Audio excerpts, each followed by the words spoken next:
pero muy buenas noches. ¿Cómo están? Bienvenidos y bienvenidas a una nueva entrega de La Letra Chica. Jorge Temponi, ¿cómo andás? Bien, Maite Sarasola, ¿y vos? Muy bien. Bueno, gracias por estar con nosotros. La música de la realidad está sonando y que se le acalambre en las piernas a quien se les tengan que acalambrar. Porque el caso Astesiano volvió a estar sobre la mesa en las últimas horas a partir de que se supo por el libro recientemente publicado por Lucas Silva, que hoy nos acompañará, que el presidente Luis Lacalle Pou estaba al tanto de este seguimiento coordinado por Astesiano al presidente del PIT-CNT, tratando además de vincularlo con una supuesta boca de drogas. Sobre el final del programa vamos a hablar sobre un tema que no suele salir mucho en los titulares, que es el trabajo infantil. 1 de cada 10 niños, niñas y adolescentes en nuestro país trabaja. Y empezaremos con un tema que tiene que ver también con la estricta actualidad, porque tanto en el Liceo Zorrilla como los trabajadores de la pesca realizaron, en el Liceo Zorrilla se realizó y los trabajadores realizaron movilizaciones que tuvieron operativos policiales importantes, incluso como ustedes saben, en el caso de la pesca con balas de goma y algunos heridos. ¿Qué reclaman estos colectivos? Es decir, ¿por qué se dieron las movilizaciones y por qué la policía actúa así? Mucha tropa riendo en las calles, con sus muecas rotas cromadas, y por las carreteras valladas escuchas caer tus lágrimas.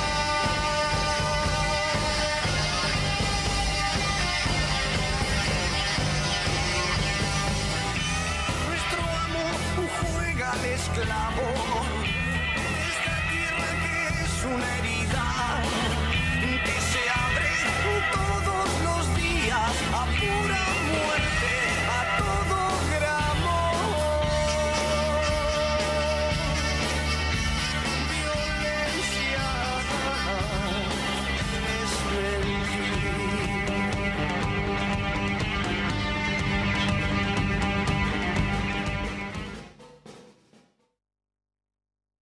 Les invitamos como cada domingo a esta hora a ser parte de los contenidos mismos del programa, mandándonos mensajes por escrito al WhatsApp de siempre 092-374-089 para que corran y corran por aquí abajo en la pantalla y la comunicación sea de ida y vuelta. Y hablando de ida y vuelta, empezamos el mismo con el panel dándole las buenas noches a los tres integrantes. Camilo, buenas noches, ¿cómo estás? Buenas noches a ustedes, a la teleaudiencia y al resto del equipo. Primeras impresiones, supongo. Sí, con lo que quieran abrir, en este caso, Camilo Pons Migliaro, dije Camilo Secas, bueno, ya nos conocemos. Bueno, yo pongo las manos en el fuego a que el programa va a girar en torno a una clara pérdida de libertades por parte de la ciudadanía en su totalidad. Me parece que todos los temas que vamos a tocar, desde el trabajo infantil, que, o sea, ni que hablar de que puede representar pérdida de libertades para un sector de la población, tanto como la frustración por parte de los estudiantes a reclamar más diálogo con las autoridades y obtener despliegues policiales enormes, inmensos, colosales a cambio. Bueno, los trabajadores que reclaman por el cumplimiento del derecho básico al trabajo siendo reprimidos por la policía y el Ejecutivo haciendo uso completamente irresponsable del aparato del Estado para pesquisas ilícitas de dirigentes sindicales, creo que todo se podría resumir a pérdida de libertades por parte de la ciudadanía. Karina Núñez, buenas noches, lo primero tuyo. Bueno, celebrar de un nuevo domingo y nada, celebrar que estar en un espacio que se toma en serio lo que comunica y que rompe el cerco mediático al que los medios de comunicación hegemónicos y están haciendo fuerza para taparlo lo más posible. Me preocupa muchísimo que esto se está dando cada vez más seguido, ¿no? Porque no nos dan un solo momento de descanso. Y también me preocupa que no nos quedemos solo en números, que pasemos a cosas como más concretas. No va a haber nadie que vaya y que denuncie ante un organismo externo, no sé, no hay nadie que pueda parar esto, no hay nadie, nos tenemos que quedar siempre curando heridos, tapando agujeros, haciendo relatos y peleando para que las cosas se sepan, no hay nadie que pueda hacer algo. Álvaro Padrón, buenas noches. ¿Cómo te va? Bien, ¿y vos? Bueno, represión, un presidente en problemas y trabajo infantil. Qué combinación, ¿no? Yo espero que en el programa podamos profundizar estas cosas, pero sobre todo llegar a síntesis, ¿no? Y poder ayudar a que la gente, en vez de bajonearse, tenga una perspectiva. Estoy convencido que entramos en un punto de inflexión del país. Estoy convencido. Ampliaremos, Maite. Para arrancar hablando entonces tanto de lo que pasó en el marco de la ocupación del Zorrilla y el operativo que se montó en torno a eso, como lo que ocurrió con los trabajadores de la pesca, es que recibimos a Alexis Pintos del SUMA, el Sindicato Único de Trabajadores del Mar y Afines. Alexis, buenas noches y gracias por estar. Buenas noches, gracias por la invitación. Y también a Ezequiel Díaz, del Gremio de Estudiantes del Liceo Zorrilla. Bienvenido y gracias por estar. Bueno, muchas gracias. Buenas noches a todos. Arranquemos un poco con estado de situación con el Liceo Zorrilla. ¿Qué es lo que está pasando? ¿Por qué fue que realizaron esa ocupación? ¿Cuál es el estado de situación hoy del liceo? Bueno, hoy se ha encontrado una solución provisional al problema, al desencadenante de lo que fue la ocupación. El desencadenante fue los apagones. Empezó por sectores, laboratorio, pasillo, y después pasó a ser un apagones general a nivel de todo el liceo, lo cual hizo que se suspendiera el turno matutino, vespertino y nocturno. Bueno, esto nos provocó en el gremio y después al estudiantado agremiado y no agremiado, bueno, preocupaciones. ¿Cuál es la educación que se nos está entregando? No es una educación digna. Bueno, eso nos llevó a preocuparnos y decir, bueno, ¿qué vamos a hacer? ¿Qué tenemos que hacer acá? Porque si bien, como dije antes, el desencadenante fue los apagones, ese no es la razón principal de la ocupación. Hay otros temas también. Claro, a ver, la razón principal es la estructura en la cual se maneja la DGS y el CODICEN. El no prevenir, sino el accionar después de que pase algo grave. ¿Tiene que pasar algo grave? El problema de los apagones fue la llave. La llave general estaba hace 75 años ahí y nadie la revisó. Nunca. Bueno, esto se podría haber solucionado muy fácil, siendo que la DGS mande cada un mes, cada semestralmente, periódicamente... Mantenimiento. Mantenimiento, justamente eso, porque a ver, hay que entender que las conexiones eléctricas son un tema sensible. Sabemos que se pone en juego nuestra integridad física y más si no se revisan, porque si bien la llave estaba hace 75 años y nadie la revisaba, eso no es algo aislado.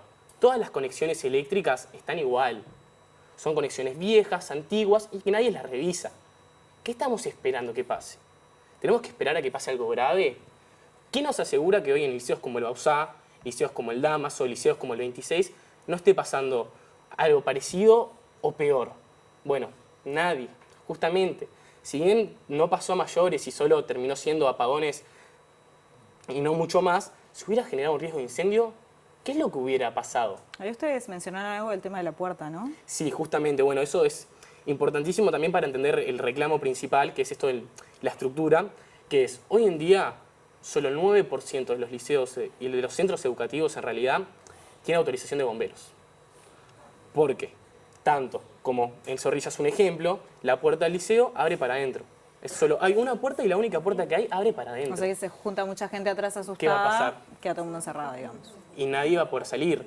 La boca de incendio no tiene manguera. Por protocolos, algo protocolar, las paredes tienen que estar señalizadas para dónde ir si hay una desocupación por un riesgo de incendio o por cualquier otro tipo de cosa. Bueno, no lo están. Acá hay un claro problema. Y el problema en sí es la estructura en la cual se maneja la DGS. Nosotros entendemos que es importantísimo que se nos escuche, porque al fin y al cabo somos nosotros los que estamos viendo la educación y nosotros los que estamos diciendo, bueno, está pasando esto, hay que solucionarlo. Los protocolos de evacuación, la autorización de bomberos, las conexiones eléctricas, ahí hay un problema. Nosotros queremos ser escuchados y las autoridades no nos escuchan. Bien, vamos a hacer una pasada por el panel para hablar del tema educación y ya seguimos con la cuestión de la pesca también. Bien, y evidentemente voy para empezar contigo, Camilo. Recién escuchábamos a Ezequiel, que es militante estudiantil de secundaria, vos sos de facultad, pero bueno, has pasado por secundaria y los estudiantes viven realidades similares. ¿Qué es lo primero que te despierta esto? Sí, es más, militábamos con Ezequiel juntos hasta el Mira. año pasado. Tremendo ver que las generaciones que siguen a las nuestras siguen peleando por los mismos problemas que peleábamos nosotros hace un año, 2 años, 3 años. Que haya un problema en cuanto al accionar por parte de la DGS y que la capacidad que tiene de solucionar problemas que se remite a apagar incendios de forma coyuntural y a corto plazo para evitar justamente el reclamo por parte del estudiantado y el cuerpo docente, porque no nos olvidemos que el reclamo principal de todo el estudiantado, del movimiento estudiantil en general en los últimos años fue, y sobre todo, perdón, hago la aclaración, sobre todo de los estudiantes que estudian en sus sistemas de la ANEP, UTU, secundaria, o sea, secundaria en general, los estudiantes de formación y educación, ha sido diálogo con las autoridades. No es que estamos pujando ni presionando al gobierno para que nos dé una solución mágica a los problemas de la educación. Lo que se pretende es tener una instancia de construcción colectiva que habilite una síntesis que en un futuro pueda brindarnos a las personas que vivimos la educación el día a día una mejor calidad de educación, justamente. Entonces me parece que el reclamo de los estudiantes es más que legítimo, teniendo en cuenta que esto viene de años y años. Por lo menos hace 3 años que el Liceo Zorrilla tiene problemas estructurales complejísimos. Estamos hablando de revoque que se caía, de cuando yo estudiaba, revoque que se caía de los laboratorios, del techo de los laboratorios. No sé si sigue pasando, pero o sea, estabas trabajando y caía un pedazo de revoque al lado. Y hay cañerías de gas, estás trabajando con ácido fuerte, elementos corrosivos, problemas que realmente ponen en peligro la seguridad de los estudiantes y los docentes. Así que bueno, saludarlos y esperemos que haya una solución real. Ya volveremos al panel, pero ahora vamos de vuelta contigo, Mel. Alexis, ahora sí, entonces vamos a meternos con la situación que vienen viviendo los trabajadores de la pesca hace bastante tiempo. Bueno, tenemos que pensar que estas prácticas, estas formas de trabajo vienen hace más de una década, donde el empresariado dice cuándo o dónde salen los barcos. Este año hubo un cambio donde ellos abiertamente declararon un paro empresarial, un lockout patronal, como se le dice. Algunas empresas, respetando los acuerdos vigentes que teníamos, salieron a trabajar entre el mes de enero y abril, con total normalidad. Pero bueno, de hace 6 meses que estamos sufriendo esto, casi el 90% de los trabajadores que vivimos de la pesca. ¿De cuántas personas estamos hablando? Y nosotros hablamos de embarcados, tenemos unos 1000 tripulantes y después hay un montón de cadenas, carga y descarga, plantas. Digo, hay todos unos trabajos más satélites, digamos, que hay un montón, no hay una cadena de valor atrás mucho más importante. Se habla de unos 3.000 y algo de trabajadores que en este momento estarían parados volvemos a repetir, por un paro empresarial. Después de casi 6 meses, bueno, el gobierno, a través del Ministerio de Trabajo, nos cita a empezar una negociación, luego de vencidos los convenios colectivos, el 30 de abril. Y bueno, hasta ahí fuimos, una vez más, porque una movilización más de las tantas que hemos hecho, de forma pacífica, como lo hemos dicho. Y bueno, con el resultado que dio, que es, bueno, lo que vieron todos, ¿no? Una salvaje represión hacia los trabajadores, que lo que estamos justamente ahí es pidiendo trabajo, ¿no? Trabajar. No otra cosa que poder llevar el sustento y el pan a la mesa, ¿no?, de la familia. Alexis, vamos a hablar en profundidad un poquito más adelante sobre lo que ocurrió ese día, pero preguntarte para entender también cómo es que funciona el sistema. ¿Por qué la patronal decide parar todo?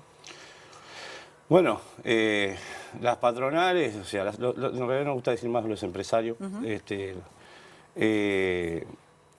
paran por una cuestión. Ellos dicen y hablan de que el sector no es rentable, que no hay viabilidad en el sector.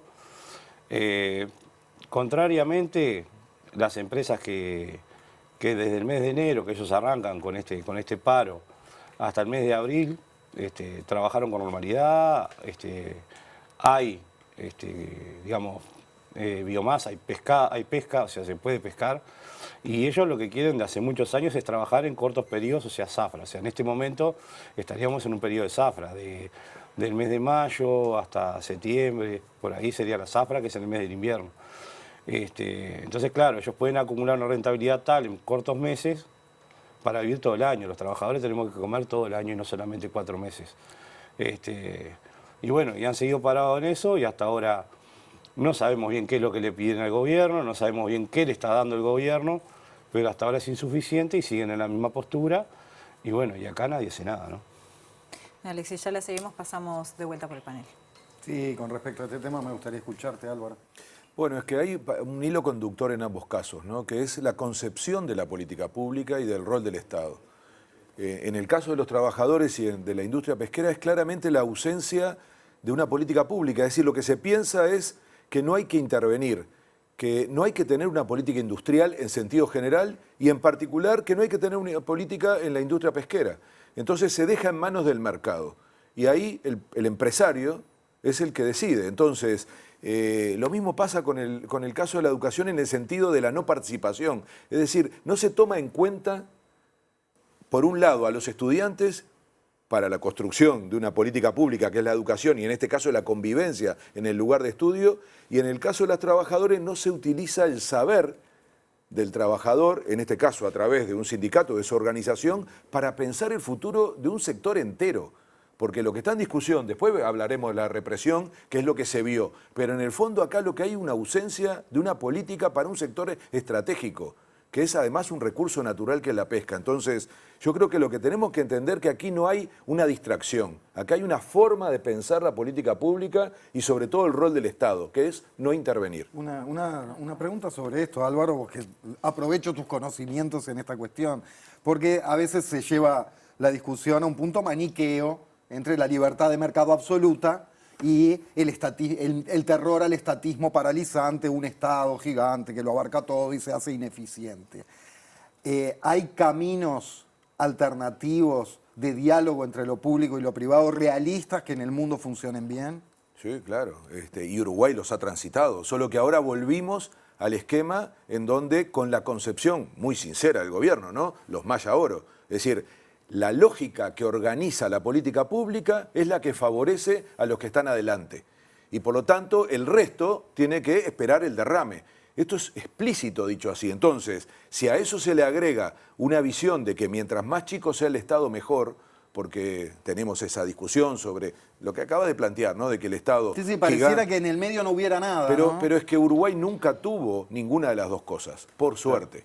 Entonces, es una discusión ridícula, cuando en realidad, sobre todo cuando se trata de recursos naturales, y acá sí que viene un asunto particular, no se puede tratar todo igual. No es que el Estado tenga que hacer todo, pero hay cosas que son claves. Y si no, pregúntenle a las grandes potencias, China en particular, su política pública, sobre todo en relación a la pesca, es una política estatal, porque tiene que ver con un recurso absolutamente clave. Y Uruguay está dejando que ese sector quede absolutamente a la deriva. Y al final los que lo pagan son los trabajadores. Pero miren, que no se engañe la gente, ¿eh? No es un problema solo de las y los trabajadores de la pesca. Termina siendo un problema de todo el país porque, repito, es un recurso natural estratégico que deberíamos cuidar y para el cual debería haber claramente una política pública, incluso un ente, como hubo, un ente autónomo dedicado a eso.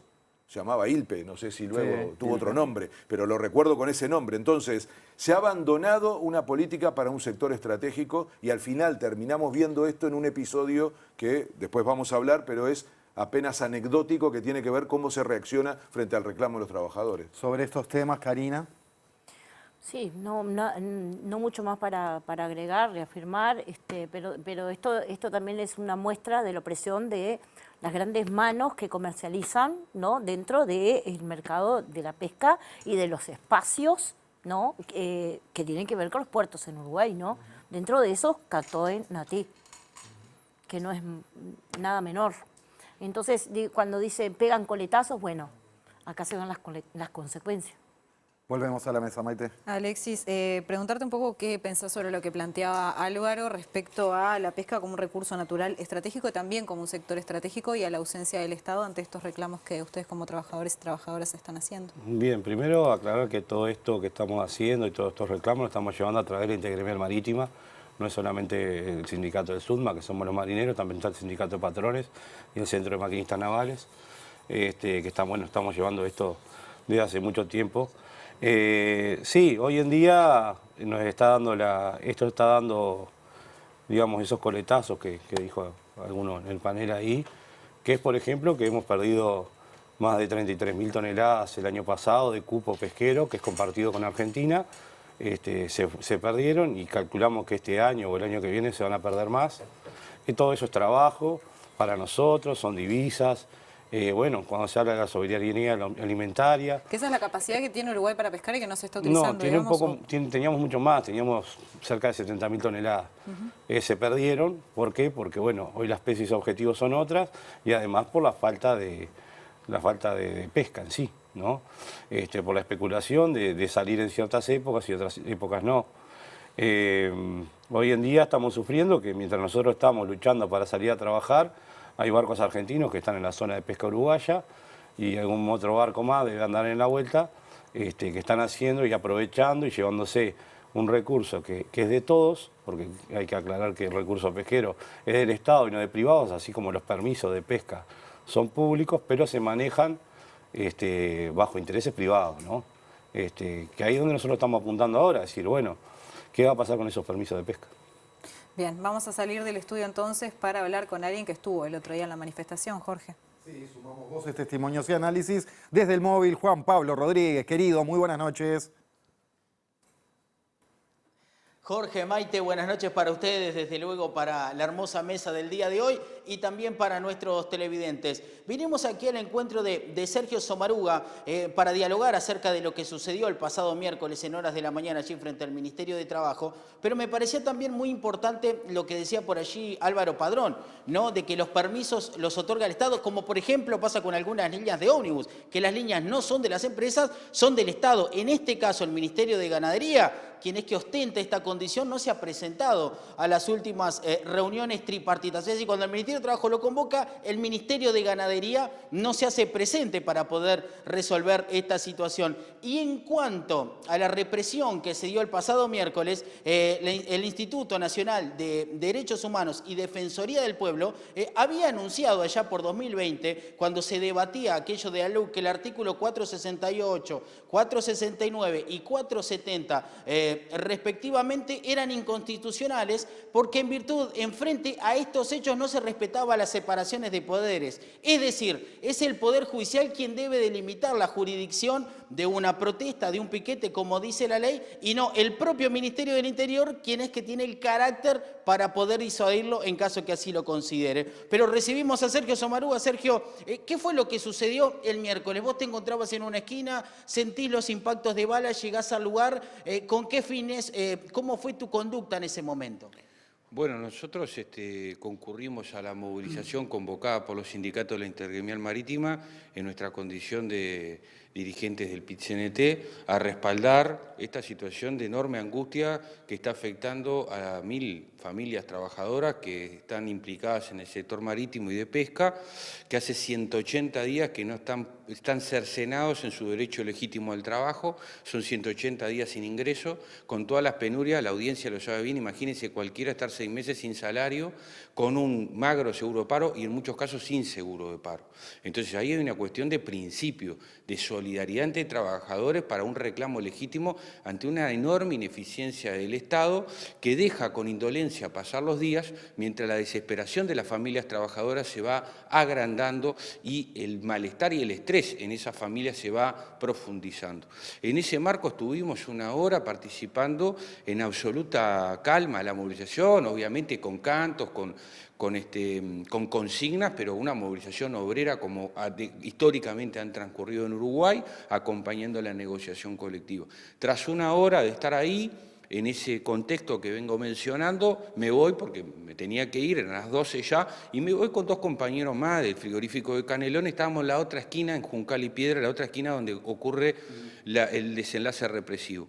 Ahí escucho los tiros, miro, veo que está la represión, que están con los palos, que están con los disparos, y voy hasta ahí.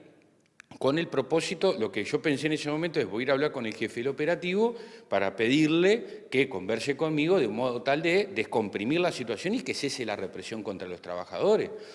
Cuando voy caminando hacia ahí, que voy pidiendo calma y tranquilidad, una agente policial a unos 3 metros de distancia me dispara en la pierna y me anula por completo porque realmente es un ardor, yo nunca había vivido una situación de estas, es un ardor muy fuerte que te paraliza.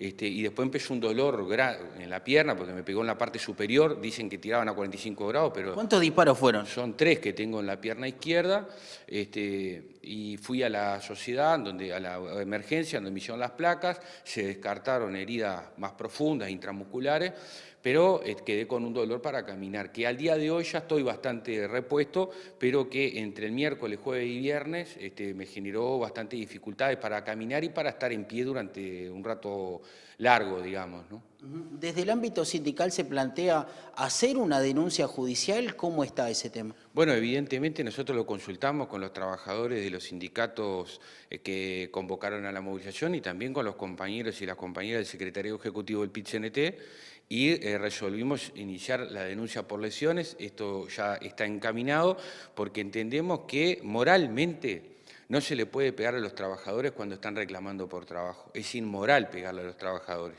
es inmoral. Pero además se lesionaron derechos, se lastimó, hay más de 15 trabajadores lastimados, yo soy uno más, pero hay 15 trabajadores más que están lastimados. Yo vi un marinero que tiene un balín en la cara que le aflojaron 4 dientes.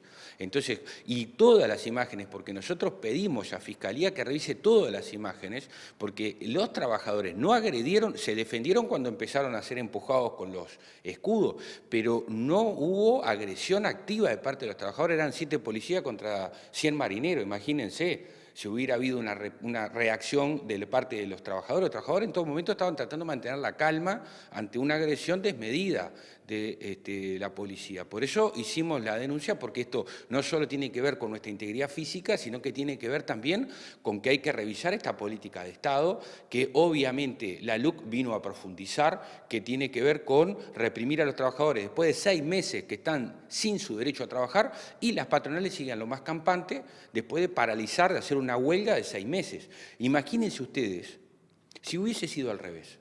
Si hubiese sido los trabajadores que están en una huelga hace 6 meses y los patrones reclamando para que se levante la huelga, ¿qué hubiera hecho el gobierno? Hubiera mandado a la policía a la huelga, ¿no? Entonces siempre se le pega a los trabajadores, siempre se castiga a los trabajadores, siempre son las familias trabajadoras las que tienen la culpa. ¿Y el gobierno no se va a hacer cargo? ¿Y los empresarios que hacen usufructo de un bien público como son los permisos de pesca, no se van a hacer cargo? ¿Hasta cuándo? Te hago la última, Sergio, tenemos que ir redondeando. ¿A quién va dirigida la denuncia? ¿A la institución policial? ¿Hacia el Ministerio del Interior? Bueno, nosotros en principio radicamos la denuncia por lesiones. El día de mañana nos acompañaron los abogados de los sindicatos y del PIT-CNT. En este caso la seccional primera, digamos. Y luego se diligenció a asuntos internos por dictamen de la Fiscalía. Y luego en el día de mañana vamos a tener una reunión ya específicamente con los abogados penalistas, que son los abogados de Serpaz, que nos van a acompañar en este proceso para determinar bien la hoja de ruta y los pasos a seguir, y en ese sentido también el encuadre de la destinatario de la denuncia. Muchas gracias. A ustedes. Estas fueron las expresiones de Sergio Sommarúa. Seguiremos, por supuesto, Jorge, Maite, de muy cerca este tema. Muchas gracias, Jota.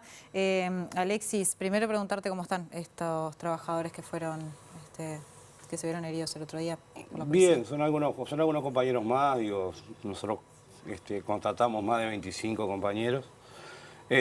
Bueno, digamos, los compas, en el momento eso sana, eso pasa. La preocupación de todos sigue siendo lo mismo, porque del miércoles hasta hoy y no hemos tenido respuesta ninguna. ¿Hay alguna otra instancia de negociación ya prevista? Por el momento, lo único que tenemos es extraoficial, que se está esperando que vuelva el director de trabajo, porque en las limitaciones que tienen los grupos de negociación, que obviamente se las imponen las autoridades del ministerio, tanto el director de trabajo como el ministro, un ministro que hasta ahora no ha hecho ni una llamada preocupándose cómo está la gente, un nuevo ministro como es Aristi, con el cual teníamos un diálogo bastante fluido, pero parece que en estos momentos se olvidó el teléfono de los trabajadores. Pero bueno, los compas, las heridas sanan, pasan. También cabe decir que nosotros esta misma represión la vemos en los barrios, es la que le aplican a nuestros hijos, es la que hemos vivido, todo lo que estamos en los barrios, y no es algo nuevo. Lo que sí, los compas siguen preocupados, ¿qué va a pasar? ¿Cuánto tiempo más se va a demorar para activar la industria? Gracias. Ezequiel, vayamos ahora sí a lo que fue la desocupación del Zorrilla aquel día. Bueno, el día 29 de mayo, que fue el día de la ocupación, la verdad, te puedo hablar tanto en lo personal como vieron, creo que todas las personas que fueron parte de esa ocupación. Fue un momento. ¿Estabas ahí en ese momento? Sí, yo estaba dentro del liceo y también estaba haciendo de vocero, hablando con los medios, por lo cual pude ver el operativo y el despliegue policial tanto por fuera y tanto las personas de adentro como lo vivieron mis compañeros. Fue un momento muy tenso, la verdad, donde si bien no llegó a ser lo que pasó el martes pasado con los compañeros de la pesca, a una represión, física, ¿no? Hubo bastante violencia, porque el despliegue policial que se hace deja pensando, ¿no? ¿Cómo fue eso? Vos miraste para afuera y ¿qué viste? Bueno, yo lo primero que vi fue 2 camiones de la Republicana y eso genera un impacto. A ver, ¿cuál es el objetivo de las autoridades a la hora de mandar Republicana, de la Guardia Republicana a un liceo, a una ocupación estudiantil, donde las personas que están ocupando el liceo son personas de 15 a 18 años? ¿Cuál es el objetivo que hay detrás de eso? Bueno, es el reprimir y no establecer un diálogo, que al fin y al cabo es lo que nosotros queremos, ¿no? Pero bueno, volviendo al tema principal, esto de lo que fue la represión policial, cuando yo salgo y veo la Guardia Republicana, bueno, me dirijo hacia mis compañeros, 2 compañeras que son los que estaban hablando con los que se organizan para hablar tanto con autoridades como la policía. Y lo que nos dijeron fue, nosotros le preguntamos al comisario, el comisario es el que está a cargo del operativo, en qué ley se amparaban para desocuparnos y cuál era el protocolo. Bueno, las respuestas que nos dio el comisario fueron bastante cortas, pero se deja ver, se evidencia cuáles son las intenciones. Lo que nos contestó fue que no nos iba a explicar en qué ley se amparaba porque no era necesario y el protocolo era entrar y sacarnos. Punto. Claro. Bueno, eso genera una problemática y... ¿Cómo reaccionaron ahí tus compañeros y tus compañeras? Bueno, primero es tranquilizarnos porque, a ver, el reclamo va a seguir, la medida va a seguir, nos juntamos tanto como gremio y con las personas que estaban presentes en la ocupación, empezamos a dialogar y bueno, ver cuáles eran las diferentes decisiones que íbamos a tomar. Y bueno, por suerte al final pudimos desocupar y podemos tratar de entender que se pudo haber llegado a algo, a una futura reunión. Bueno, lo dijo la presidenta del CODICEN del momento, que estaba dispuesta a reunirse con nosotros. Sin embargo, volviendo a lo principal, ya que todo esto se podría haber ahorrado si tanto la inspectora del liceo o la directora general de secundaria, Jennifer Cherro, o cualquier consejero del CODICEN se hacía presente en esa ocupación, cosa que no pasó, se hubiera cortado y no se hubiera llegado a eso. Bueno, como no pasó, se vio el despliegue policial, que era lo que habíamos dicho. Y acá hay un problema, ¿no? El problema de empezar a normalizar esto. ¿Cómo vamos a no indignarnos cuando viene la Guardia Republicana a un liceo? Es volver a esto. ¿Cuál es el objetivo que hay detrás de esto? ¿Tan irrelevante le va a parecer el reclamo estudiantil a las autoridades? Y en este momento, en lo que vos decías de la negociación que llegaron a hablar algunas cosas, ¿en qué están puntualmente? ¿Qué es lo que sí se logró respecto a lo que eran los reclamos de ese día puntual? Bueno, ese día puntual nos aseguraron que si nosotros mandábamos un pedido de reunión, primero pasa por dirección, después inspección regional y pasa a la DGES.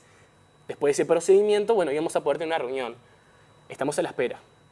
Pasó poco tiempo, tenemos bastante fe en esto. Sin embargo, bueno, con estas autoridades las promesas pocas se han cumplido. Pero esperemos que esta sea la excepción. Y de momento entonces hubo algo que cambió. Vos mencionabas que al menos la cuestión de la electricidad estaba un poco mejor. ¿Hubo algo que se solucionó o siguen ahí esperando? Bueno, los apagones siguen pasando. Ahí va. Y eso evidencia de vuelta la nula participación de las autoridades en lo que es la educación misma. Porque si bien, bueno, hubo un arreglo provisional, lo que fue la llave, como dije anteriormente, los apagones siguen pasando. Y parece que al fin y al cabo las autoridades se manejan poniéndole parches a lo que son los diferentes errores y problemas que hay en la educación y no yendo a la raíz del problema, que era lo que veníamos hablando, esto de no prevenir, claro, sí, cómo se maneja el no prevenir, sino el accionar después de que pase algo grave. O sea, tiene que pasar algo grave para que después reaccionen las autoridades. Bueno, los estudiantes queremos una educación sin parche, la verdad. Gracias. Alexis, volviendo a lo que es la situación de los trabajadores de la pesca, ¿qué es lo que piden puntualmente o cuál sería al menos la salida ideal?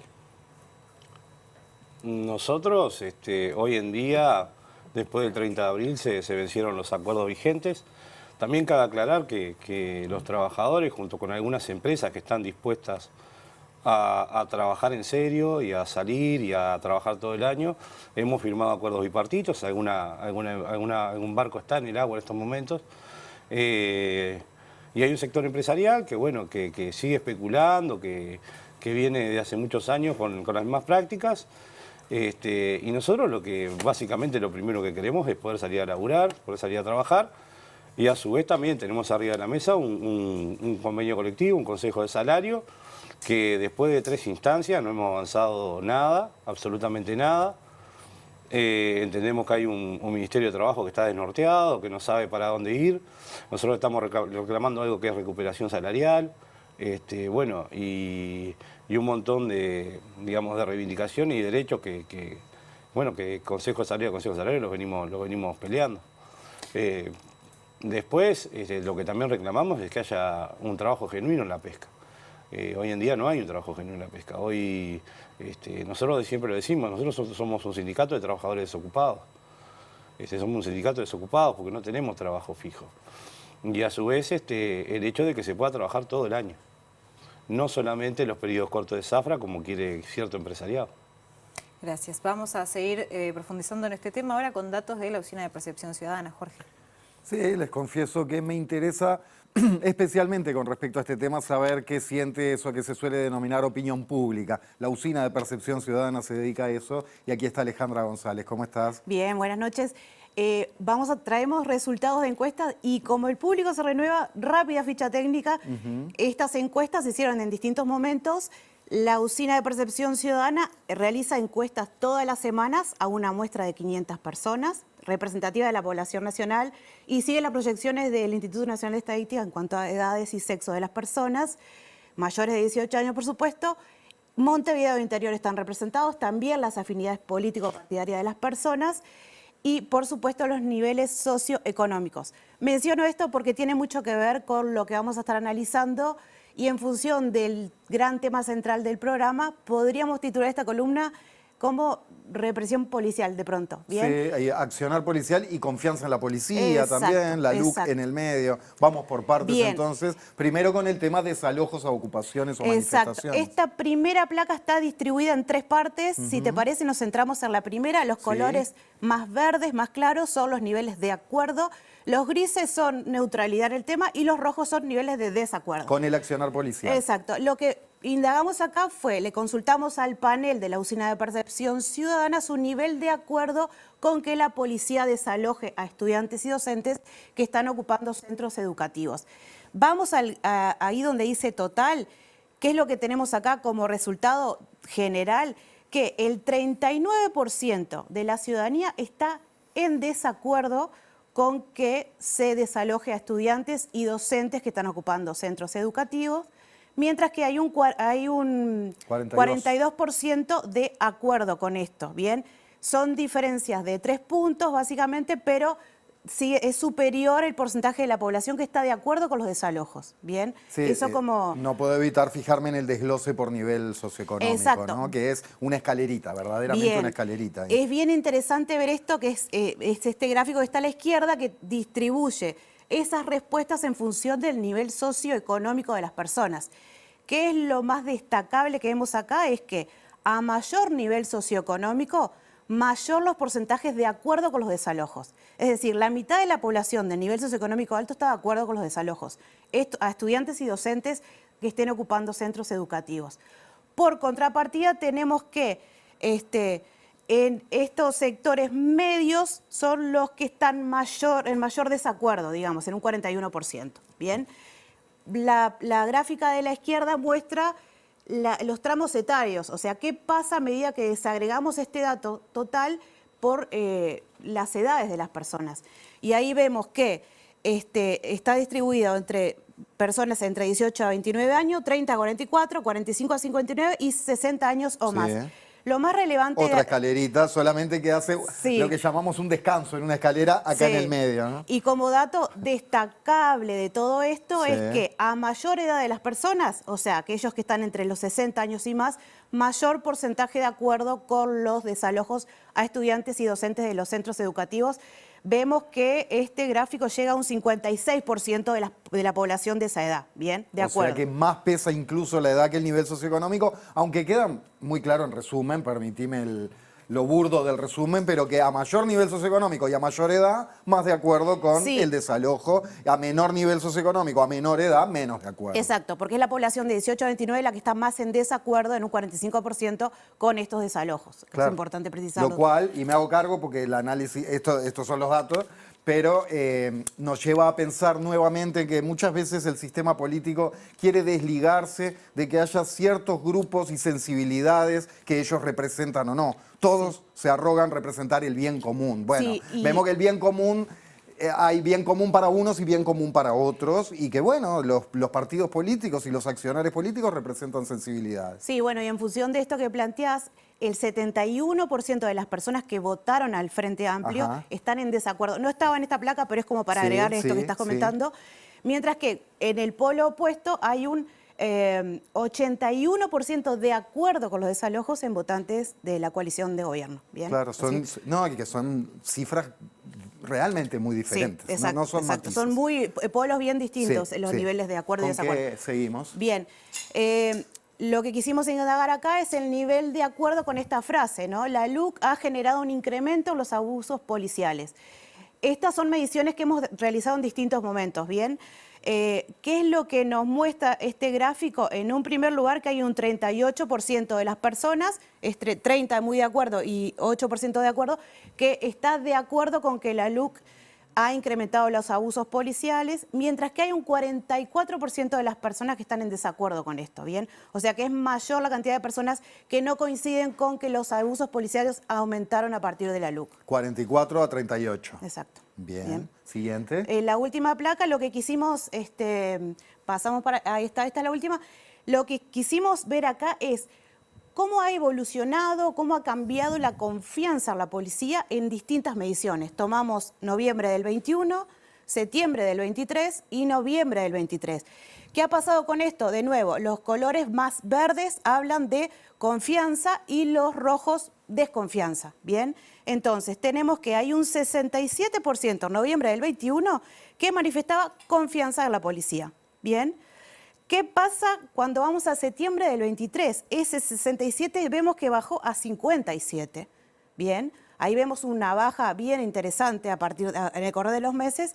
¿Y qué pasa si nos vamos a noviembre del 23? Vemos que en el mismo año, con 2 meses de diferencia, otra vez se da una baja al 54% de las personas que manifiestan confianza. O sea, partimos en noviembre del 21 con un 67% de la población manifestando confianza en la policía, y vemos que en noviembre del 23 ya ese porcentaje bajó a un 54. Bien. Sí. Otro tema que medimos acá es la desconfianza. Bien. ¿Qué tenemos que en noviembre del 21, del 2021, el 32% de la población manifestaba desconfianza? Bien. Vamos a septiembre del 23, aumenta este porcentaje de desconfianza a un 42%. O sea que vemos también, así como los niveles de confianza bajaron, los niveles de desconfianza van aumentando. O sea que tenemos 32 en el 21, 42% en septiembre del 23 y en noviembre del 23 también con 2 meses de diferencia, la desconfianza es de un 45%. Esos son como los temas a destacar en cuanto a la variación de la confianza en la policía. Alejandra, ¿algo más o todo por esta noche? Por ahí quedamos. Hasta el domingo que Gracias, viene. hasta el Gracias, domingo. Alejandra González de la Chau, chau. Usina de Percepción Ciudadana. Y volvemos a la calle. Seguimos con el tema contigo, JP. Jorge Maite, los vuelvo a saludar en esta noche cálida, si se quiere, esta noche primaveral, en el medio del otoño, para recibir a Rafael Paternain, quien es sociólogo, pero además investigador y docente de la Facultad de Ciencias Sociales, que ha abordado el tema en nuestro territorio nacional en este último tiempo y, por ejemplo, ha sido director del Observatorio Nacional en estas cuestiones. Paternain, buenas noches. Le pregunto para comenzar, ¿hay números acerca de, por ejemplo, el abuso policial en nuestro territorio nacional? ¿Tenemos indicadores numéricos? Bueno, buenas noches, un gusto estar con ustedes. No hay evidencia cuantitativa de esto. Es algo difícil de medir, es algo difícil de registrar, tiene mucho subregistro y hay que buscar algunas dimensiones alternativas para tratar de entenderlo, de encuadrarlo y ver el impacto que tiene. Yo te diría que, salvo casos excepcionales, salvo momentos, salvo circunstancias que escalan a casos de opinión pública, estas son realidades escondidas, más bien invisibilizadas, que requerirían de metodologías específicas. Por ejemplo, hemos insistido mucho en la necesidad de encuestas de victimización, de medir las violencias y medir los delitos en la sociedad. Bueno, la violencia del Estado, particularmente la violencia que se ejerce desde la policía, es un asunto a investigar, pero no hay manera de contar con indicadores claros, y eso es un problema para la evaluación de la política pública. ¿Por qué es difícil de investigarlo? Porque se obstaculiza mucho a la hora justamente de desarrollar la investigación. ¿Qué lo tiene que realizar el Poder Judicial, el propio Ministerio del Interior? ¿En qué ámbito se debería dirimir esto? Bueno, porque es la naturaleza de la violencia a la cual estamos refiriendo. Es esa violencia que ejerce el propio Estado, a veces en el incumplimiento de sus funciones, a veces una violencia excedentaria que no necesariamente deja huella física sobre las personas.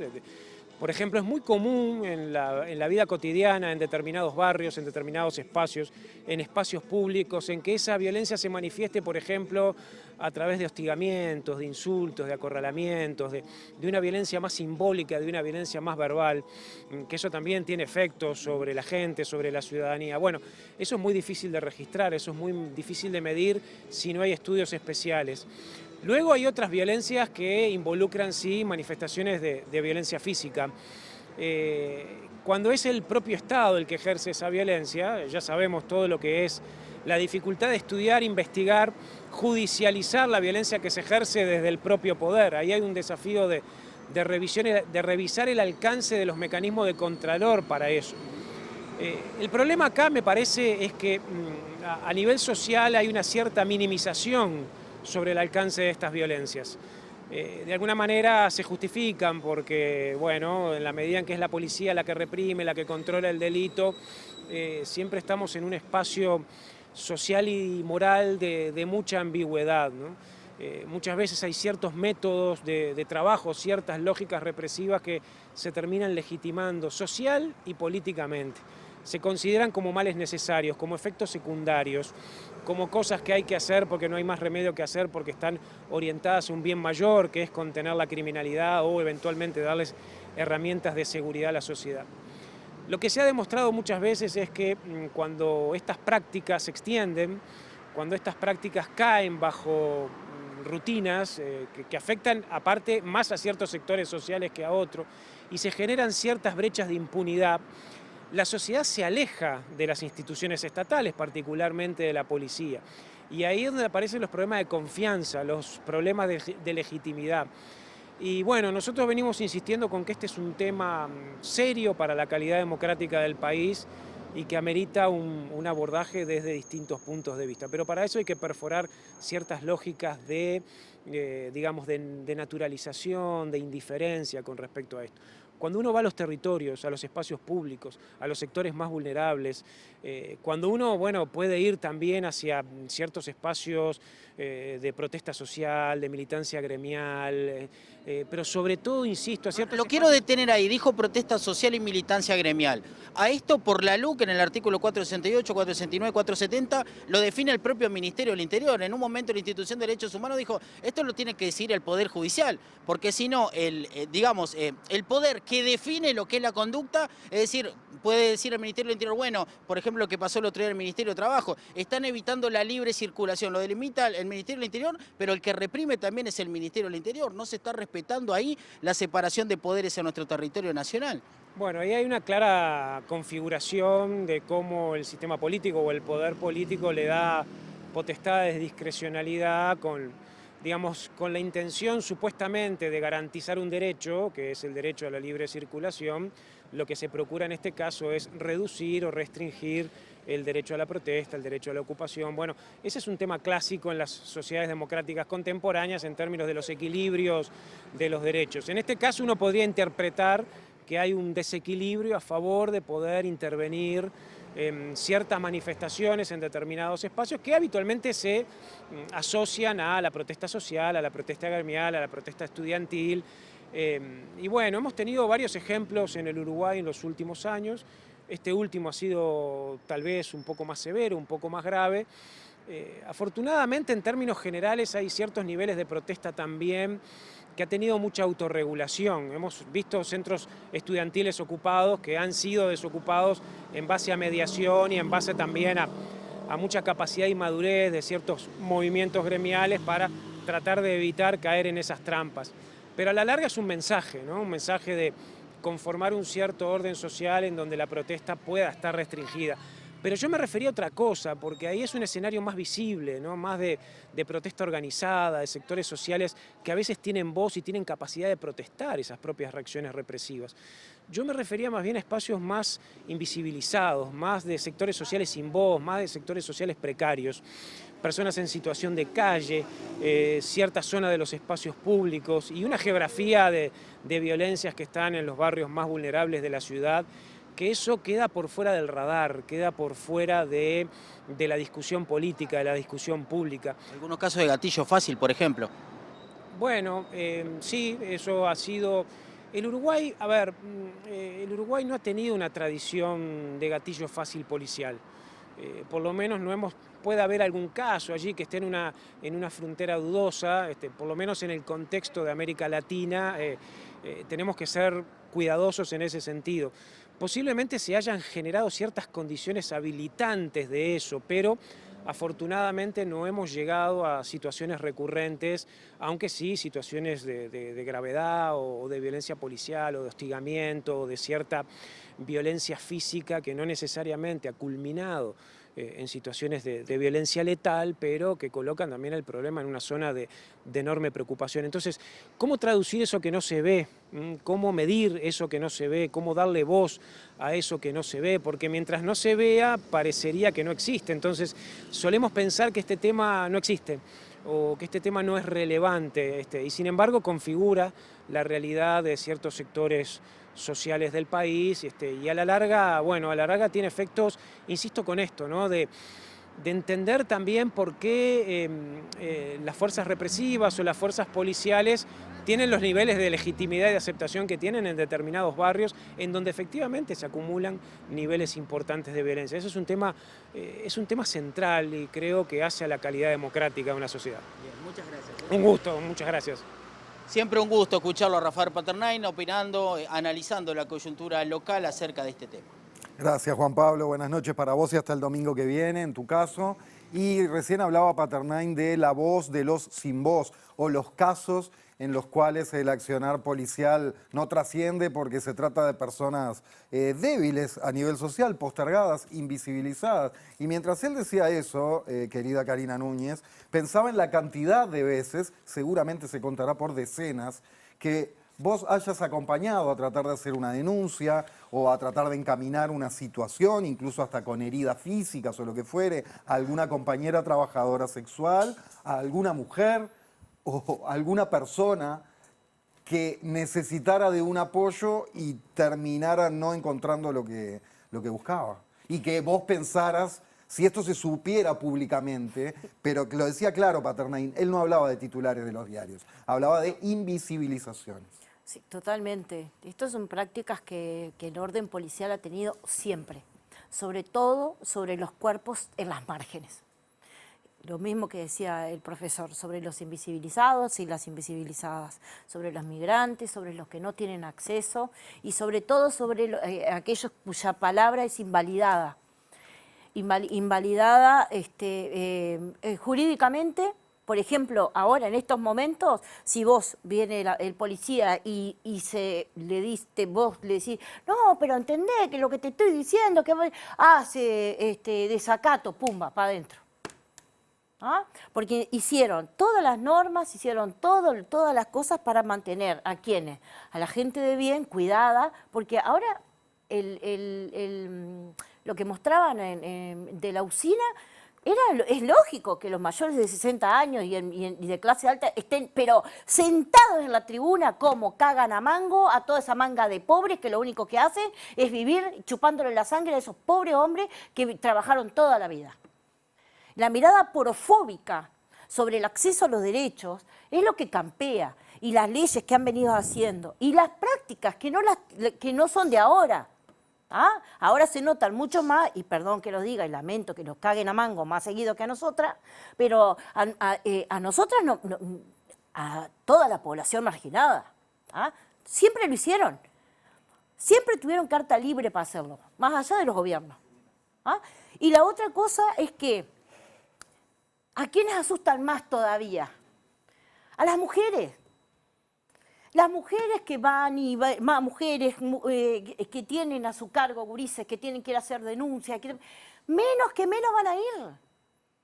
Menos que menos van a ir, porque el hombre se organiza, tiene espacios donde asistir, pero la que quiere ir a denunciar a alguien que la golpeó, que le pegó, ¿qué va a ir a denunciar a él si sabe que los cagan a tiro a los varones, todos organizados? Imagínate qué pueden hacer con ella, menos aún. Entonces, estas políticas están directamente, este tipo de prácticas están directamente a adoctrinar los cuerpos de las mujeres más marginadas del interior y que siempre terminamos hablando de Montevideo, pero ¿y del interior?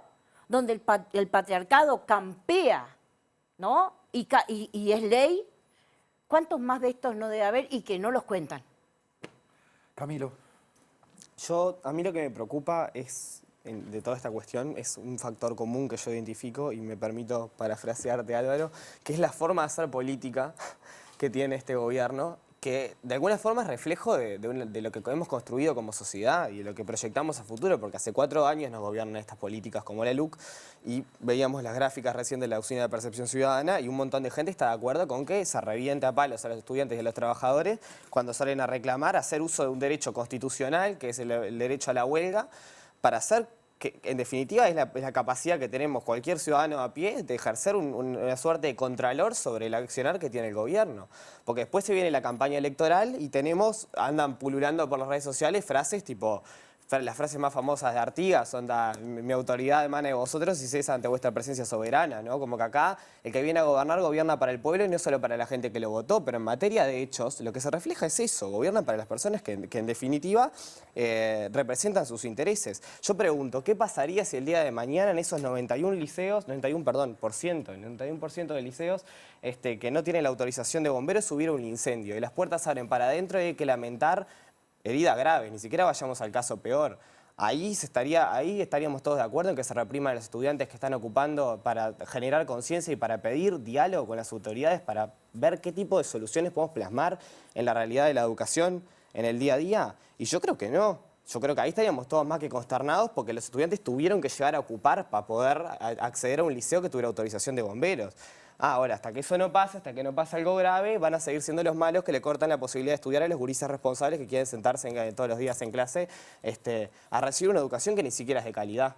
No nos olvidemos que todo esto fue, sobre todo particularmente el tema de la educación, fue en definitiva un trampolín electoral para un partido político que en pleno caso político nos prometieron una transformación educativa con 316 liceos modelos, de los cuales nos deben 300, con una mejor calidad de la educación, y lo que hicieron fue eliminar los espacios de representación docente, como lo eran los consejos descentralizados, que se eliminaron junto con la LUC,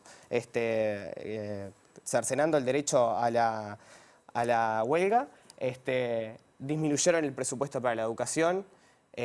Bueno, tenemos para seguir para rato en cuanto a violaciones a los derechos de los estudiantes y los docentes.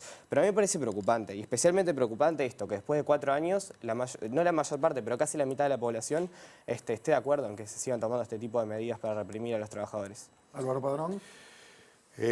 Bueno, tanto Paternay como Karina y un poco vos plantearon un enfoque que merece un programa aparte, ¿no? Porque aquí lo que trajimos fue el caso de organizaciones que tienen la capacidad de juntar colectivos y en gran medida por eso se hacen públicos, porque hay una correlación de fuerza que permite que eso sea visible.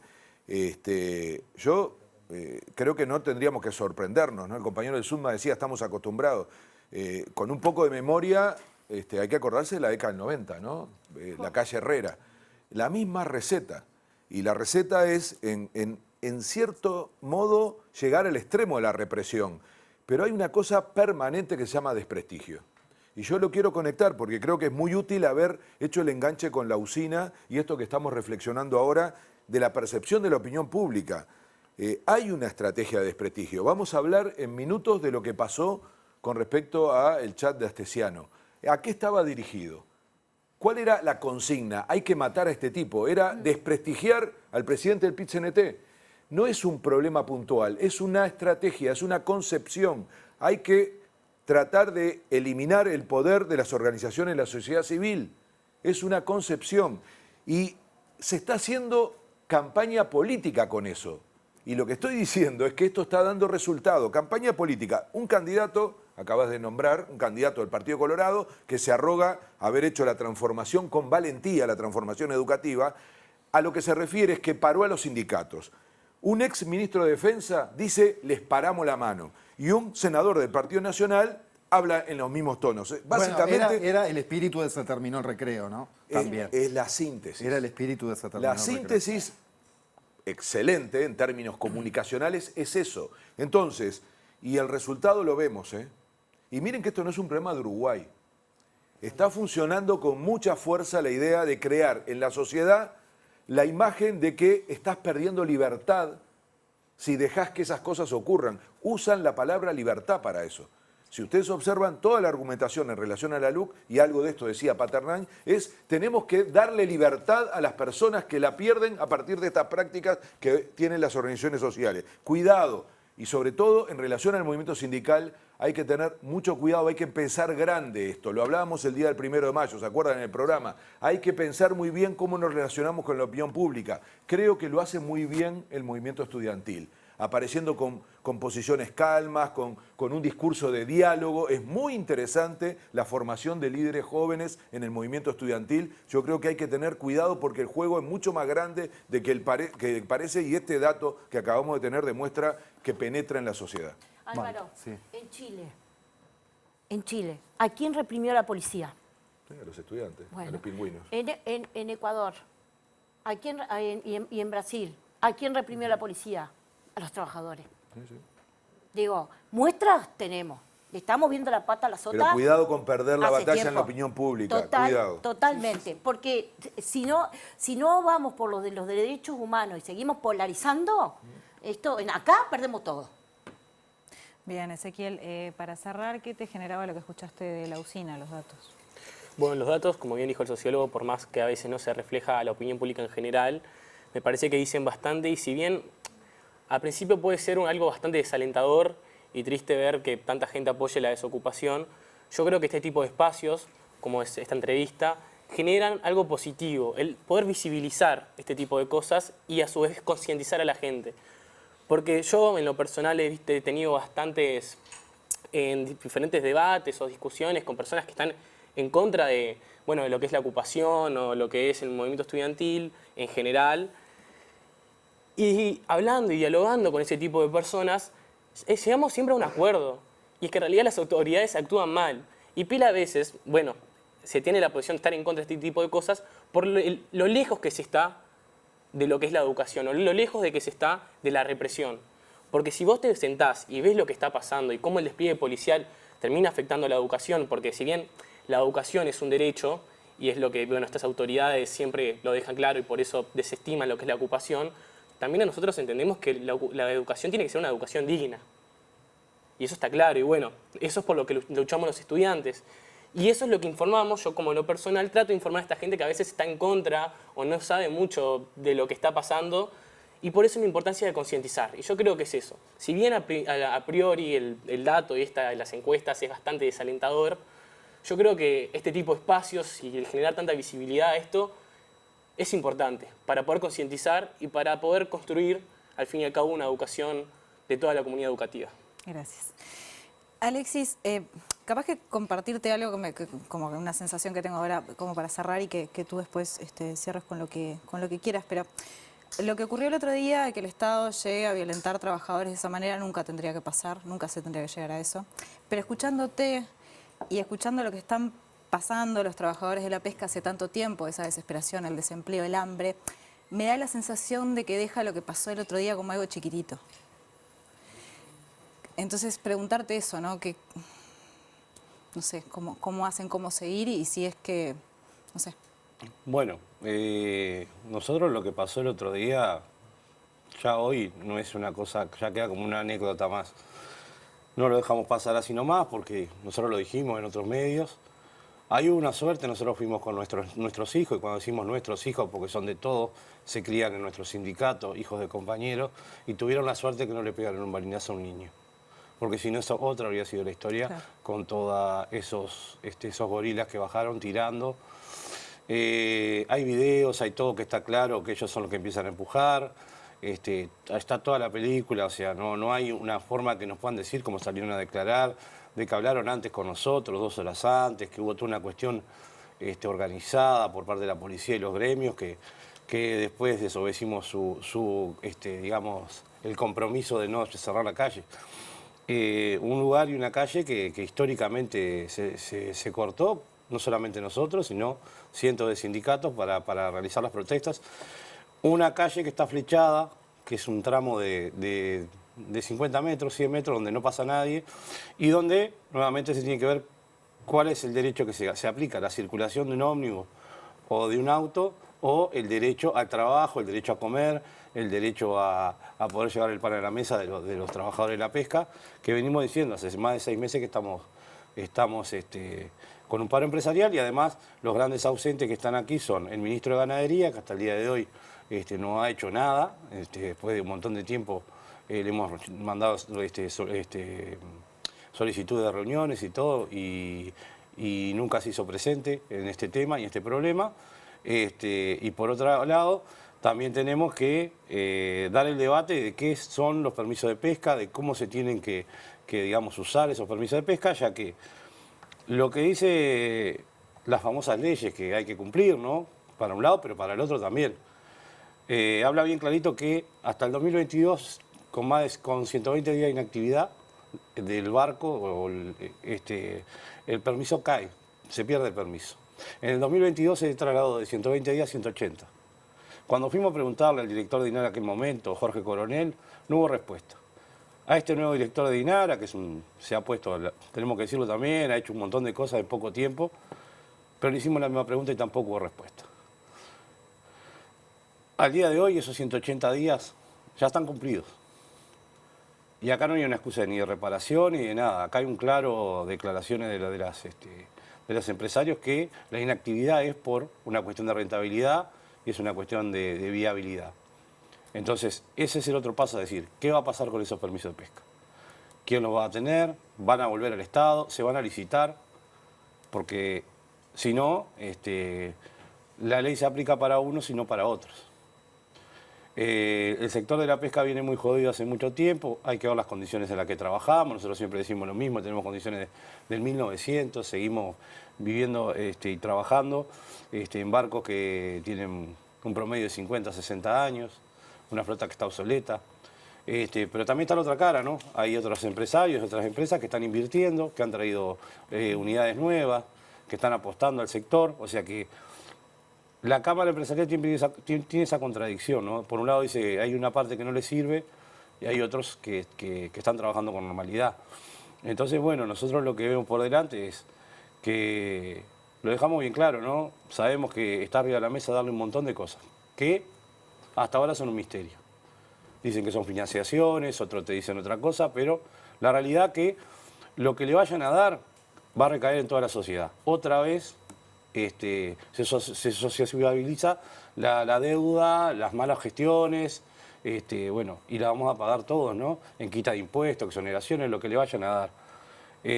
Nosotros ya dijimos que lo que tiene que contemplar el Estado también son las reivindicaciones de los trabajadores, porque solamente van a hacer caso a una parte y nuevamente nosotros, que somos la parte más vulnerable, que somos lo que hacemos a la pesca, vamos a quedar relegados nuevamente. Entonces, lo que viene por delante es seguir batallando eso, seguir buscando mejoras para el sector.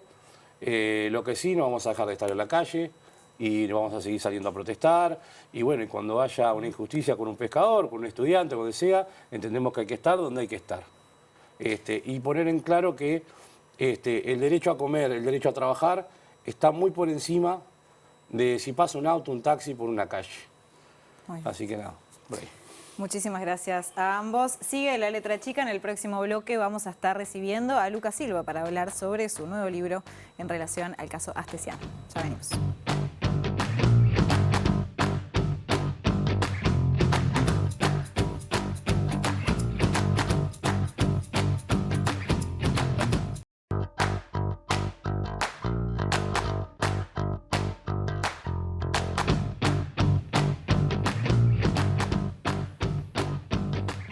A veces en el periodismo sucede cuando se le ponen muchas horas, dedicación, inteligencia y coraje, sale un libro y alborota el avispero.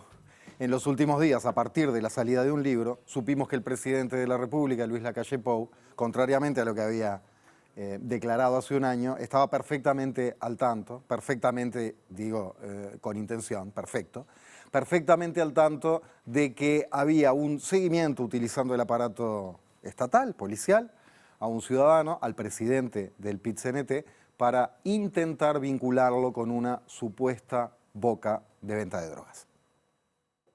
¿Seguimiento de quién? De Abdala. No. ¿Por parte de quién? De Astesiano. Bueno, pero eso no es un tema mío. Si no estoy involucrado. Astesiano le puede haber enviado información a usted o usted quizá no la solicitó, pero capaz que Astesiano también. Pero me está preguntando si recibí información o me está diciendo capaz o la gente. Le estoy preguntando. No. La información que yo tengo está en los chats míos que tiene Fiscalía. La que va caminando desde la mañana temprano y la que está el video borroso, ¿viste? Es a las 4 y pico de la tarde. Para que el sol, ¿viste? Jode la cámara. Ahora Nico llegó el tiempo de nosotros de matarlo. Hay que matarlo. Se pongan las pilas ahí y hay que matarlo a este hijo de puta. Porque cuando nos dicen, yo le comento al presidente del tema ese, mirá, me dijeron una información de la Yera como que hay algo. Dice, averiguar. Es más, está en el mensaje del presidente que me pregunta el presidente mismo, ¿y te reuniste? Y yo le paso la foto de las cosas que me habían pasado. Sí, escúchame, estoy con el presidente acá. El lunes sí o sí, Hernán se reúne conmigo. Decirle a ver a qué hora puede y a ver cómo quiere hacer. ¿Está? Arreglamos, dice el presidente, y me reúno con él. Bueno, urgente, me dijo el presidente. ¿Está? Yo siempre recibo información. Siempre recibo información.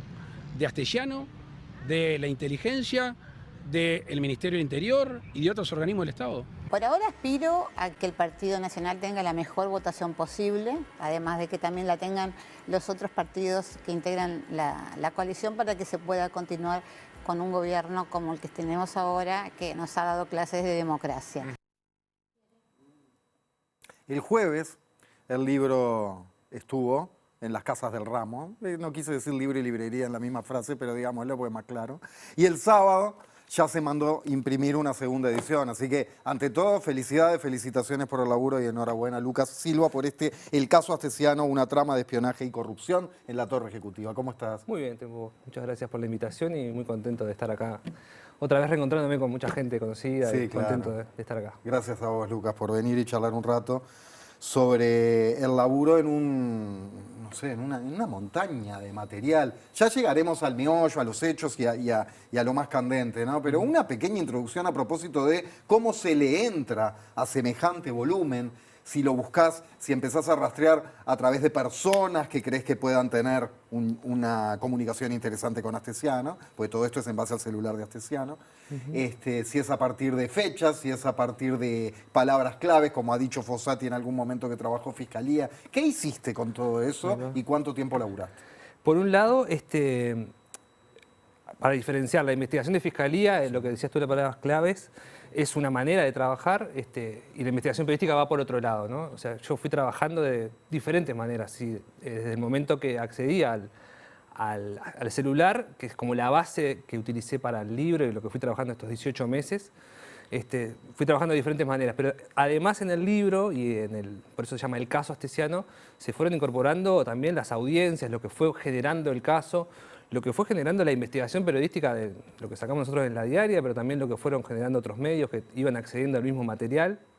O sea, en el libro lo que intenté un poco fue... De hecho, le das crédito a colegas y a publicaciones de Sí, yo creo que el periodismo cubrió muy bien el caso Astesiano. Creo que en general se trabajó bien. La investigación generó mucho interés y, claro, después cada uno le dará, hay líneas editoriales, hay medios distintos, pero en general yo creo que es un caso que que el periodismo lo trabajó bien. Fue encontrando cosas, pero a lo que voy es que también si tenés 80.000 páginas delante y en un punto decís, bueno, a ver, alguna lectura diagonal, pero tampoco te querrás rifar bolillas, para decirlo a la antigua, en los exámenes, porque mirá si justo te salteás una que ahí estaba la pepita de oro. Y yo el otro día sacaba una cuenta, creo que debo ir 50% del material. Leído. Leído porque una cosa, sí, 80.000 páginas, capaz que la lees, pero en realidad son audios, imágenes, es darle contexto, hay cosas que pasás 3 veces por el mismo material y recién después que entraste mucho sobre el caso, empezaste a entenderlo, pasaste y después lo viste y lo trataste con otro. Yo eso lo pensé mucho al momento de decir, bueno, ¿qué tengo yo para ofrecer en el libro? tengo para ofrecer que estuve muy arriba del caso. ¿tá? Entonces, en un momento dije, y fui publicando cosas, ¿no? Y lo que tenía en realidad era la capacidad de decir, atar episodios, hechos, y fui muy cuidadoso, y espero que se note, en no opinar, no hacer mucha valoración de lo que iba viendo, de lo que iba encontrando, sino simplemente ofrecer un marco, darle contexto a las cosas, poder explicarlo. Y si eso, por suerte, las primeras, aunque vos decís, salió hace poco y ya hay gente que ha tenido alguna repercusión en cuanto a gente que viene y me dice, che, ya lo leí, me pareció esto. Y en ese sentido estoy muy contento porque es como, más allá del impacto noticioso de lo que salió el jueves pasado, también pensaba eso otro. El libro es mucho más que esa noticia, digamos. Claro. Es como, Eso si bien fue lo más lo noticioso, noticiable. lo nuevo, hay otras cosas nuevas también en el libro. Perdóname que te interrumpa ahí, pero Sí. ¿qué más hay nuevo que todavía no haya salido en titulares? Que vos digas, bueno, esto de repente cuando se detecte podrá ocupar algún título más. Y bueno, por ejemplo, te diría que en las investigaciones que siguen abiertas, hay que recordar que con el caso, desde que empezó la investigación y que se empezó a hablar del caso, cayó la cúpula policial, ¿no? Hay que recordar, a veces queda entre tanta cosa que ha perdido, pero en el caso de una de las investigaciones que involucra a Héctor Ferreira, el ex subdirector ejecutivo de la policía, hay alguna línea de qué está investigando la Fiscalía, por dónde va, esas son cosas novedosas. Creo que también sobre la causa original, la de los pasaportes de los rusos y los vínculos, qué gente había trabajando cerca de ellos, quiénes se interesaban en traer. O sea, en el fondo hay una pregunta que todavía no se respondió, que es, ¿qué venían a hacer los rusos acá? Yo algo avancé sobre eso, de eso se puede leer algo, hay alguna cosa nueva, alguna que se pone en contexto y también te sirve para entender, y se sigue investigando en Fiscalía. También sobre el tema de licitaciones, compras públicas, también logré algún avance, y estas son líneas que están abiertas. Esas famosas licitaciones en las que él hacía gancho, por decirlo así. Sí, era como el intermediario, digamos. Y el libro, en realidad, para aclararlo, ya que tengo la oportunidad, es como, se interesa más por las personas que se acercaban a Astesiano que sobre Astesiano, te diría, ¿no? Es sobre el poder. Es una investigación que nosotros la enfoqué mucho en esa gente que siempre se arrima al poder, más allá de quien esté gobernando, más allá de las ventajas que haya, y que siempre está cerca. Es un poco la idea del libro, no es específicamente sobre las figuras de Astesiano, sino de los que siempre están, más allá de que haya un Astesiano o haya otra persona. Bueno, lo novelado, digamos, tiene que ver con una lectura entretenida, pero también con eso, ¿no? Con que hay una cuestión que habla del ser humano que subyace a lo noticioso. En un muy lindo prólogo, Marcelo Pereira escribe: el poder es una droga con efectos muy peligrosos para la sociedad y también para quienes caen en la adicción. Las conciencias se nublan, la dependencia se niega y la ansiedad de dosis mayores se disfraza de plenitud omnipotente con creciente desprecio de las leyes y de la ética. El viaje se vive como ascenso, pero es caída. Muy lindo lo de Marcelo. Una mirada sobre esa adicción al poder e ir perdiendo límites, ¿no? Sí, la verdad que fue muy generoso. Para los que estamos en el diario desde el principio, es como una especie de padre periodístico, por decirlo de alguna manera, y siempre es muy generoso con los que trabajamos ahí. Y sí, después también hay como un intento, pensando en qué ofrecer como libro, que es distinto a lo que hacemos en el día a día. Hay que ofrecer como noticia. Claro, es como que en algún momento pensé en que lo va a leer alguien que está en la playa y que capaz que no está en la oficina leyendo la noticia del día a día. Eso es como un poco el objetivo también de ofrecer un estilo más narrativo, pero al mismo tiempo intenté ser cuidadoso, espero que se note, en cuanto a que lo narrativo es un campo muy peligroso también a veces para decir esto, hacer una de más o justamente desviarse de los hechos y de lo que es comprobable y del trabajo periodístico más duro. Y de correrse de la verdad. Claro, y ese equilibrio, de hecho pedí alguna lectura específica sobre esto, algo que te dice, bueno, mira, esto capaz que es innecesario, es interesante, nunca había hecho un libro y fue muy lindo de hacer en realidad, yo estoy muy contento de haberlo hecho y creo que me gustaría seguir por este camino de la investigación más profunda, digamos. Bien, el 4 de febrero de 2022, el presidente del PIT-CNT, Marcelo Abdala, chocó alcoholizado en la zona de Punta Carretas. Estoy repasando estas cuestiones que todos conocemos, pero para pasar en limpio. Un juzgado de faltas, a partir de eso, le impuso tareas comunitarias durante algunos meses Sabíamos desde el año pasado que este accidente había impulsado entonces a Astesiano a iniciar una investigación desde Suárez y Reyes utilizando el aparato del Estado. También teníamos otros detalles como la comunicación donde Astesiano le dijo al secretario personal de la calle Pou, Nicolás Martínez, que está en el horno, refiriéndose a Abdala, y hay que matarlo a este hijo de puta, lo cual sacudió el avispero hace un año porque son expresiones muy fuertes de la órbita de presidencia de la República. Pero ahora vos aportaste estos nuevos elementos que marcan que Astesiano tenía como objetivo corroborar si Abdala había pasado por una supuesta boca de drogas como para tener ese elemento contra él y que la calle Pou estaba al tanto de todo con la famosa respuesta de perfecto. ¿Cómo te encontraste con esto y qué tenés para comentar a propósito de esto que ha ocupado todos los titulares en estas horas? El año pasado, en febrero, yo saqué la primera nota sobre el caso, digamos, sobre los movimientos que había generado el accidente de Abdala en la torre ejecutiva, digamos, que ustedes recién pasaron algunos de esos materiales, el diálogo con Berriel y tal.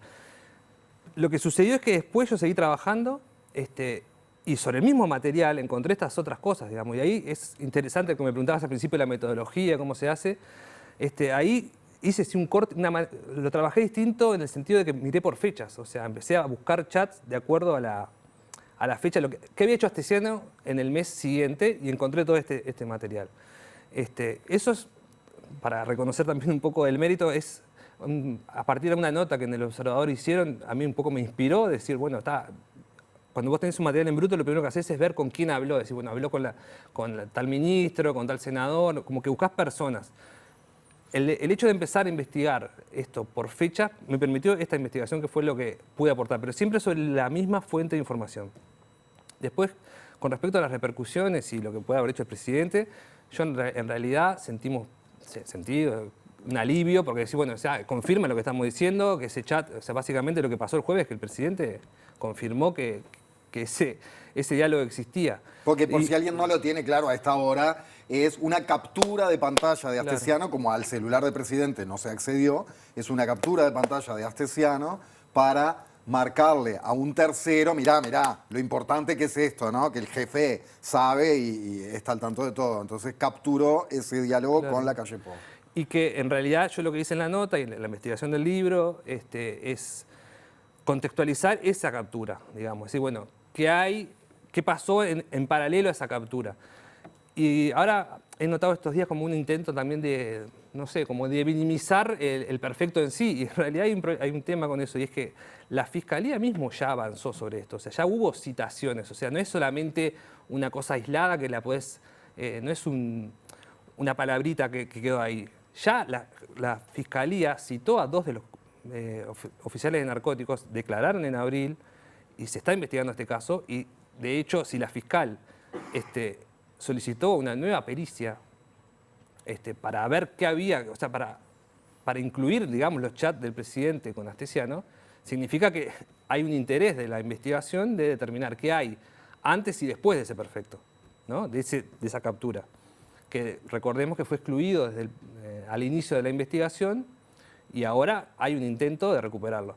Otro dato interesante que te puedo aportar sobre eso es que en la medida que hubo averiguaciones para ver si eso se hacía fuera del país, desde la Fiscalía hubo averiguaciones para ver si eso se podía, si la nueva pericia, el mismo celular que está incautado, el Samsung Galaxy de Astesiano, yo creo que también ahí refleja un poco el hecho de querer hacerlo fuera del Ministerio del Interior, refleja que hay desconfianza de la Fiscalía hacia el Ministerio del Interior. Va más allá de lo tecnológico. Decís. Claro, creo que hay un dato ahí también, que si se está averiguando eso significa, bueno, ¿qué pasa? Le voy a pedir al Ministerio del Interior, a la Policía Científica, que repericie este celular.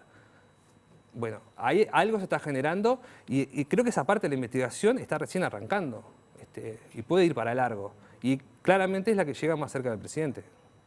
Bueno, y hablando del presidente, como veíamos también recién en el tape, en febrero del año pasado, la calle ahí como que se cruza con el periodista y lo apura claramente, diciendo, bueno, pero ¿estás sugiriendo o estás preguntando? Con un aire, nada, de apurarlo, no voy a ponerme a calificar, y termina diciendo no, como que él no sabía, y ahora el otro día aceptó que él sabía en un marco medio genérico, decir, sí, sí, yo estoy al tanto de todo, a mí me informan de todo. A mí siempre me informan, yo siempre me entero. Más allá de esta, digamos, contradicción puntual del presidente de la República, ¿qué viste vos y qué se refleja en el libro de las referencias de Astesiano a la calle Pou, tomándolas como lo que son, la referencia de él, ¿no? Es decir, ¿qué viste vos en cuanto a que en el tinglado de Astesiano, sus negocios y sus negociados, la movida de hilos fuera por él y ante él, o muchas veces fuera en nombre del presidente de la República? ¿Qué hay ahí? Bueno, eso encontré de todo. En algunos casos claramente él hacía gala de sus contactos y en otros casos, como este, por ejemplo, estaba informándolo de lo que estaba sucediendo. Creo que, por ejemplo, que en la carpeta efectivamente se incorporen los chats de la calle Pou con Astesiano, puede arrojar luz sobre este caso, ni que hablar, pero también en otro particular que es el de Mario Lallera. Que eso, perdóname, aclaremos por las dudas, ya vamos a la Llera. Que se incorporen los chats, ¿qué quiere decir? Porque eso no lo vio nadie, no lo tiene nadie, porque fue lo que en su momento la fiscal Fossati marcó como condición. Se excluyó, claro.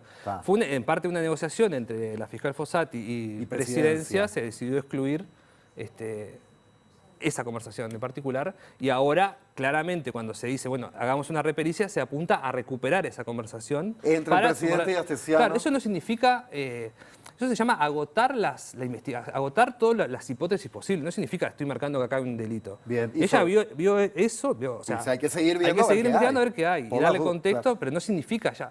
O sea, sí, no es condenatorio a priori. Claro, pero y mal estaría que como desde la investigación periodística, que lo que haces es mostrar hechos, tengamos la tentación de tipificar. Eso es una cosa que tiene que hacer la Fiscalía, que sigue su camino. ¿Y lo de la Llera, ¿qué relación con la calle Pou? Bueno, lo de la Llera es interesante porque en una declaración, Astesiano, una declaración ante el fiscal Romano, dice que él mantuvo informado al presidente vía chat, por WhatsApp también, sobre los operativos que iban haciéndose en torno a la Llera.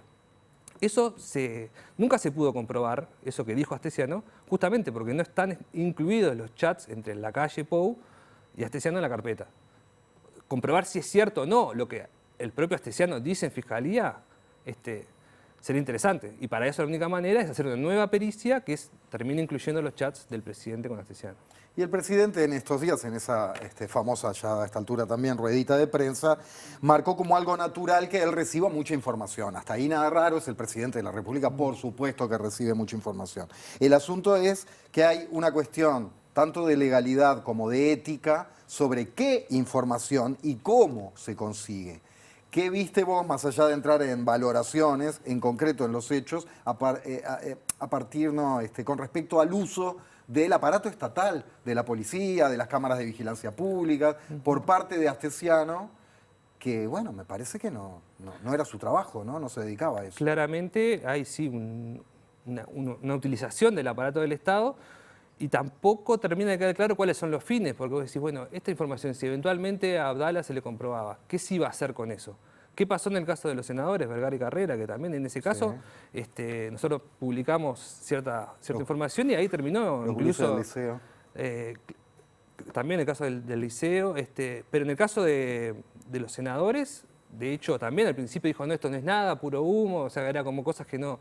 Y se terminó comprobando, de hecho hay un acuerdo agregado, la persona, el gerente de Vertical Sky dijo, asumió ante la Fiscalía que había pedido información sobre 2 senadores de la oposición.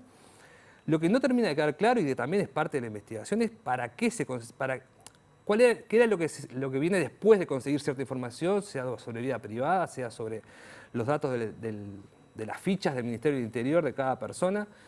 Eso es una cuestión que puede ser interesante, saber cómo ciertos lugares muy oscuros del Estado aprovechan esa situación, ese lugar de poder que tienen para conseguir información y después cómo canalizarla, porque eso es lo otro. ¿Qué se hacía? ¿Era para denunciarlo? Sí. En este caso no parece, porque si eventualmente se encontraba que había... ¿Qué se iba a hacer? Parece más como una cuestión que, como hipótesis, que tengan que ver con campañas de prestigio a nivel de redes o otras cosas que a veces vemos, Yo lo asociaría o empezaría a pensarlo en esa clave. Bueno, sí, si dicen hay que hacerlo mierda a este hijo de puta, pareciera Claro, ¿cómo que hacer- está apuntándole a él, ¿no? Pareciera.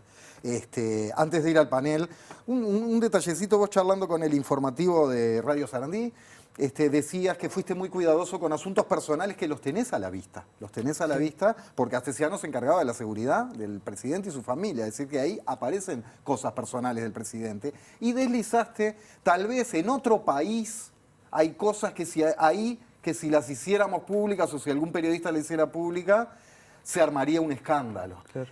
¿Dónde está el límite entre el interés público y el que no lo es? Yo creo que hasta ahora se ha trabajado bien ese límite y lo que se ha publicado efectivamente tiene interés público. Y lo decía, esto que tú citabas de la nota con Sarandí, tiene que ver con que al principio la razón que se dio a nivel público para decir, bueno, ¿por qué excluimos los chats? Tenía que ver con eso, de la vida privada del presidente. Y en realidad, la vida privada de la familia, del presidente, por el lugar que ocupaba Astesiano, que estaba a cargo de toda la seguridad, está en la carpeta. La tenemos y está ahí. Porque está en el celular de Claro, Astesiano. está Astesiano con las personas que hablaba, con los choferes con los que tenía contacto, con las personas de la seguridad de otras personas, o sea, otras personas de la seguridad y del entorno de la seguridad presidencial. Y nada de eso se ha utilizado. Yo creo que eso, nadie puede decir que han salido cosas públicas sobre eso. Tiendo a pensar entonces que la razón que se dio para excluirlo debería por lo menos ser controvertida, digamos, o pensar, bueno, ¿fue por esto en realidad que se excluyó o por estas cosas que ahora empezamos a ver que tal vez no tienen que ver con la seguridad de la familia, sino con cierto uso del Estado para conseguir información? En este caso, claramente, ese chat existe, es verdad, lo confirmó el presidente el jueves pasado. De eso sí hablaban. Eso está claro por ahora. Habrá que ver de qué otras cosas hablaban también, si efectivamente se incorpora, como parece ser que se puede avanzar para ese lado, de recuperar toda la conversación.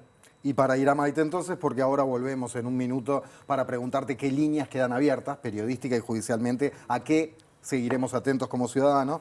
Vuelvo un instante al prólogo de Marcelo Pereira, que dice: la opacidad que aún rodea el caso impide saber con certeza cuántas de las fechorías de Astesiano fueron cometidas por iniciativa propia, pero es un hecho que los grandes adictos al poder buscan secuaces dispuestos a caminar por la mala vereda. Así se manchan menos las manos. Bien, vamos a entonces dar una vuelta por el panel. Estamos otra vez entonces hablando del caso Astesiano. ¿Quién quiere arrancar? Nada, yo decir que si seguimos así vamos a tener una biblioteca completa de diferentes libros narrando cada una de las atrocidades que se vienen haciendo en perjuicio de la ciudadanía y con el aval de poderosos. Nada, cortito porque la verdad que... y felicitarte. Bueno, gracias. Felicitarte y nada, ¿qué tipo de flores te gustan? ¿Cómo? Por las dudas, como para ir blancas, rojas. Bueno, en ese Bien. sentido vos has dicho que durante el proceso amenazas no recibiste, digo por el chascarrillo de Karina, que no recibiste ningún tipo, no solo de amenazas, sino de presiones. No sentiste presiones, tampoco te dio miedo nada. No he trabajado. Siempre también en estos casos que puede haber dudas y tal, como que también te rodeas un poco de los compañeros del diario, tratás de ver, bueno, estás viendo lo mismo que yo, se trabaja un poco, ahí como que también el trabajar en colectivo, más allá que el libro lo hice yo, digamos, lo firmo yo, sirvió mucho eso, la compañía de mucha gente, decir, bueno... Apoyo concreto. Claro, creo que trabajar solo tiene ventajas y desventajas, y llega un punto cuando estás cerca de la publicación que siempre rodeado seguro que sale mejor y mejora el producto, y eso fue lo que me pasó estos últimos días. Preguntarte, ¿tenés algunos cuidados extra en lo que refiere a la privacidad? Ponele la información que manejás, en dónde la guardás. No sé si lo podés comentar eso. Sí, no, pero tampoco nada muy excepcional, así que valga la pena. No muy distinto. Yo creo que en Uruguay, como decía, se trabaja con libertad en ese sentido y en todo caso, ponerle, tal vez si tengo que comparar con otras investigaciones que son más vinculadas al mundo del narcotráfico, que es otro tema que vengo trabajando, ahí sí tal vez hay que empezar a ver si no hay situaciones que, bueno, eso mismo, como dicen, que ciertos fenómenos llegan tarde, pero llegan, el tema de la libertad de expresión y cómo esos poderes que son sin duda pesados como el narcotráfico, cómo cuidarse también con eso, y me parece que tal vez estemos un poco, capaz que seamos un poco ingenuos en alguna cosa y habrá que ir conversando entre colegas, así que puede ser una conversación, pero por ahora no tampoco he tenido ningún problema de ese tipo. Seguimos con la ronda del panel. Camilo. Bueno, a mí algo que me llama la atención es cómo hemos empezado como a naturalizar estas como violaciones por parte del Estado, encabezado por, la calle Pou, como presidente de la República, en cuanto a las funciones y a los poderes que tienen los distintos miembros en este caso, del Poder Ejecutivo, pero también en el caso de Gabriela Fossati en el Poder Judicial. El custodio presidencial tiene el único rol de custodiar al presidente de la República y de su familia. No puede ser nunca una persona que tenga la capacidad de solicitarle al Ministerio del Interior que haga uso de su aparato de investigación para espiar al presidente de la central sindical de nuestro país. Es tremendo, es tremendo. Y si el presidente de la República estaba al tanto de eso, es igualmente grave. Estamos hablando de que además una correligionaria política de ellos, porque hoy en día integra una lista del Partido Nacional, en calidad de fiscal, lo blindó al presidente de la República al mandar el celular a la policía científica diciendo que no se podía saber, que no debían entrar a leer y a extraer información de los chats con el presidente de la República, cuando eso jamás había sucedido con cualquier otro ciudadano de a pie. Y recordemos que el presidente de la República, en calidad de presidente de la República, no tiene ningún tipo de blindaje por parte del Estado ante este tipo de situaciones. Él puede ser indagado como cualquiera de nosotros. Entonces, ¿por qué sucede esto? ¿Por qué esta persona lo blinda cuando me parece que es una falta a la honestidad intelectual y a la inteligencia del común de la ciudadanía de este país decir que por lo menos no hay un contexto sospechoso en el que el presidente de la República está al tanto de que miembros de su partido y del partido de gobierno y de personas con cierto poder dentro del Estado están llevando adelante actos ilícitos y no dice nada, no hace nada, sino que los avala, los respalda? ¿Cómo no se va a investigar el presidente de la República en este contexto? Entonces es gravísimo, y yo creo que si el presidente de la República recibe tanta información, alguien le tiene que informar que no solamente gobiernan por el pueblo, porque el pueblo los votó, sino que también gobiernan para el pueblo. Entonces, cuando los estudiantes dicen, epa, la educación está hecha pelota, vamos a tener una reunión a ver cómo lo solucionamos, la actitud democrática, lo correcto, es dar esa reunión. Y si no la das, cuando los estudiantes protestan haciendo ejercicio de su derecho a huelga, no puedes ir a reprimir, como hicieron con los trabajadores de la pesca. En este caso es lo mismo, no tienen el derecho, en calidad de custodio de la familia del presidente, y menos en calidad de presidente de la República, de solicitar que el Ministerio del Interior, por fuera de la justicia, haga una investigación al presidente de la central sindical. En definitiva, el resumen es que los que pierden libertades son el pueblo, sus representantes sindicales, toda persona que pueda estar demostrando estar en contra de las políticas en beneficio de unos pocos que este gobierno ha llevado adelante. Gracias. Obvio, ¿no? Gracias, Camilo. Álvaro, cerramos contigo. Felicitaciones, Lucas, y quienes te conocemos sabemos que no es una sorpresa un libro de esta calidad. Ojalá lo sigas haciendo si te gustó, pero el periodismo de investigación siempre fue un fuerte tuyo, y yo no me tomaría como una broma los riesgos y las amenazas. Saben los que están aquí que insisto mucho en que Uruguay se equivoca cuando siente que está vacunado de ciertas cosas, y esta también recorre el planeta. El hecho de que al periodismo lo terminen atacando y en muchos casos matando periodistas, eso pasa en América Latina. Los reportes de los organismos internacionales lo demuestran. Cuidado, y cuando te metas en temas como los que acabas de decir, que no están desconectados, porque se trata del poder al final, del poder económico, del poder político, y bueno, esas cosas no son gratis. Vos decías que hiciste un esfuerzo en el libro por no opinar. Acá nosotros sí opinamos. Y yo al principio le decía a Tempo que sentía que había un punto de inflexión. Yo creo que en este caso se está dando un punto de inflexión.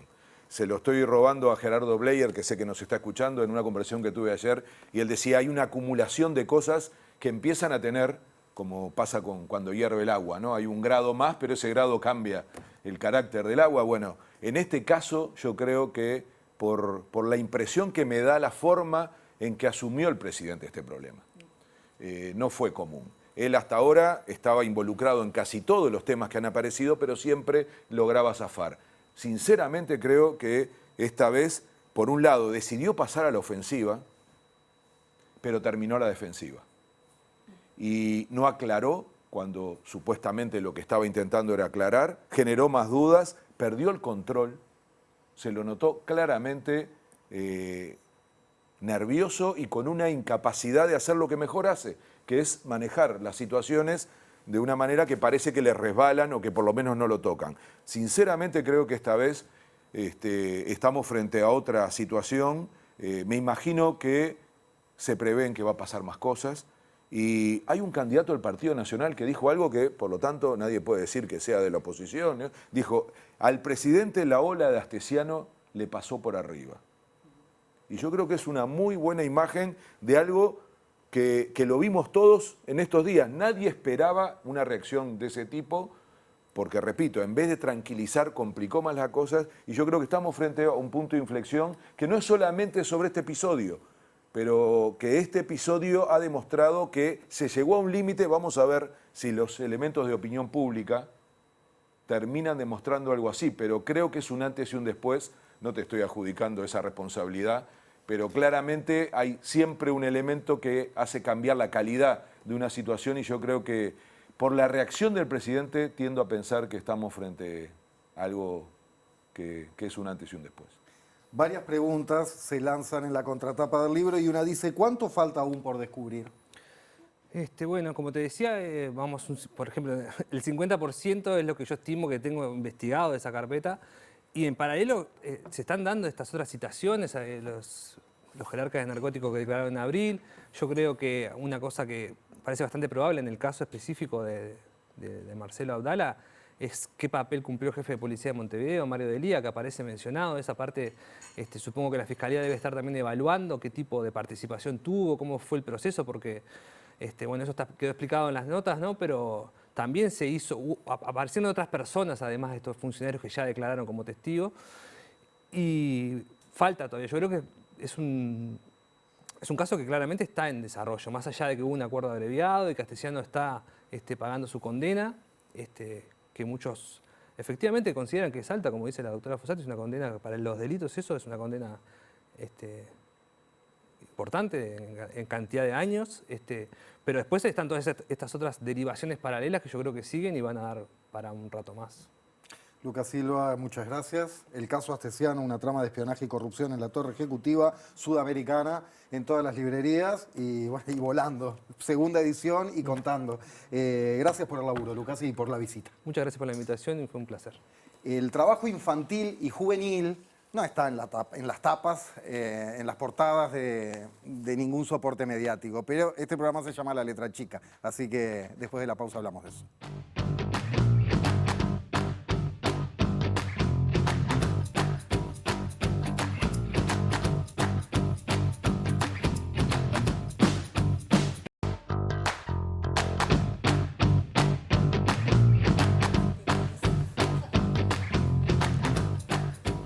10 minutos faltan para las 10 de la noche y entramos en este último tramo de La Letra Chica hablando sobre un tema importante, el trabajo infantil. Mencionábamos una cifra al comienzo del programa, 1 de cada 10 niños, niñas y adolescentes en nuestro país trabaja. Entonces vamos a hablar con nuestros invitados, Fernando Olivera, director de CIPUS, de la ONG, bienvenido. Buenas noches. Gracias por estar. Y Juan Razo Delgue, especialista en Derecho del Trabajo, Relaciones Laborales y Seguridad Social. Bienvenido. Gracias. Gracias a ambos por estar. Arranquemos por hablar del estado de situación, ¿no? En nuestro país, este tema, a mí eso de 1 de cada 10 me chocó muchísimo. Bien. ¿Qué es lo que está pasando? Bueno, en realidad esa cifra es bastante vieja. En Uruguay la última cifra sobre trabajo infantil data de 2010 y hablaba de entre 65.000 y 85.000 niños en situación de trabajo infantil. 65.000 era si no se contaba el trabajo infantil doméstico. Y todo el tema de cuidados, por ejemplo. Todo el tema, sí. Y la cifra subía a 85.000 si se incluía toda esa parte. Desde hace unos 3, 4 años se viene prometiendo que el año que viene se va a hacer una nueva encuesta sobre trabajo infantil. La realidad es que no se ha desarrollado. Aparentemente sobre el segundo semestre de este año se haría y consideramos que es prioritaria para definir cuál es la situación actual, claro, cuál es la situación post-pandemia, cuál es la situación con el aumento de la pobreza, cuál es la situación que tenemos con el aumento de la desigualdad y con algunos números alarmantes que tenemos en el crecimiento de la informalidad. Porque el trabajo infantil va de la mano muchas veces del crecimiento de la informalidad. Algo que con la pandemia se vio Sí. bastante afectado, ¿no? Que con las crisis económicas, con la pandemia, se ven bastante complejas. Uruguay tiene, escuchaba varios economistas, tiene una realidad actual con cuestiones de dificultad de empleo, desocupación o precarización del empleo o informalidad, con algunos territorios con el más del 50%, con algunos departamentos. Entonces esa realidad implica que ahí hay niñas y adolescentes que se están desarrollando en esos hogares con esas características. Y bueno, y nosotros cuando hablamos de trabajo infantil, muchas veces como cuesta como definirlo, porque es un tema como muy complejo. Nosotros hablamos de trabajo infantil en situaciones donde, primero, menores de 15 años, o si son mayores de 15 años, en trabajo infantil, en trabajo peligroso. Pero es toda aquella actividad que desarrollan niños o niñas o adolescentes que implica una responsabilidad que está en la recarga, está en el niño, ¿ah? Que puede acompañar al adulto, pero la responsabilidad la cumple el niño. Por eso hablamos del trabajo infantil doméstico, hablamos del trabajo infantil unido a las actividades familiares, yo qué sé, venta callejera, puestos, ferias vecinales, producción, digo, en muchas ramas.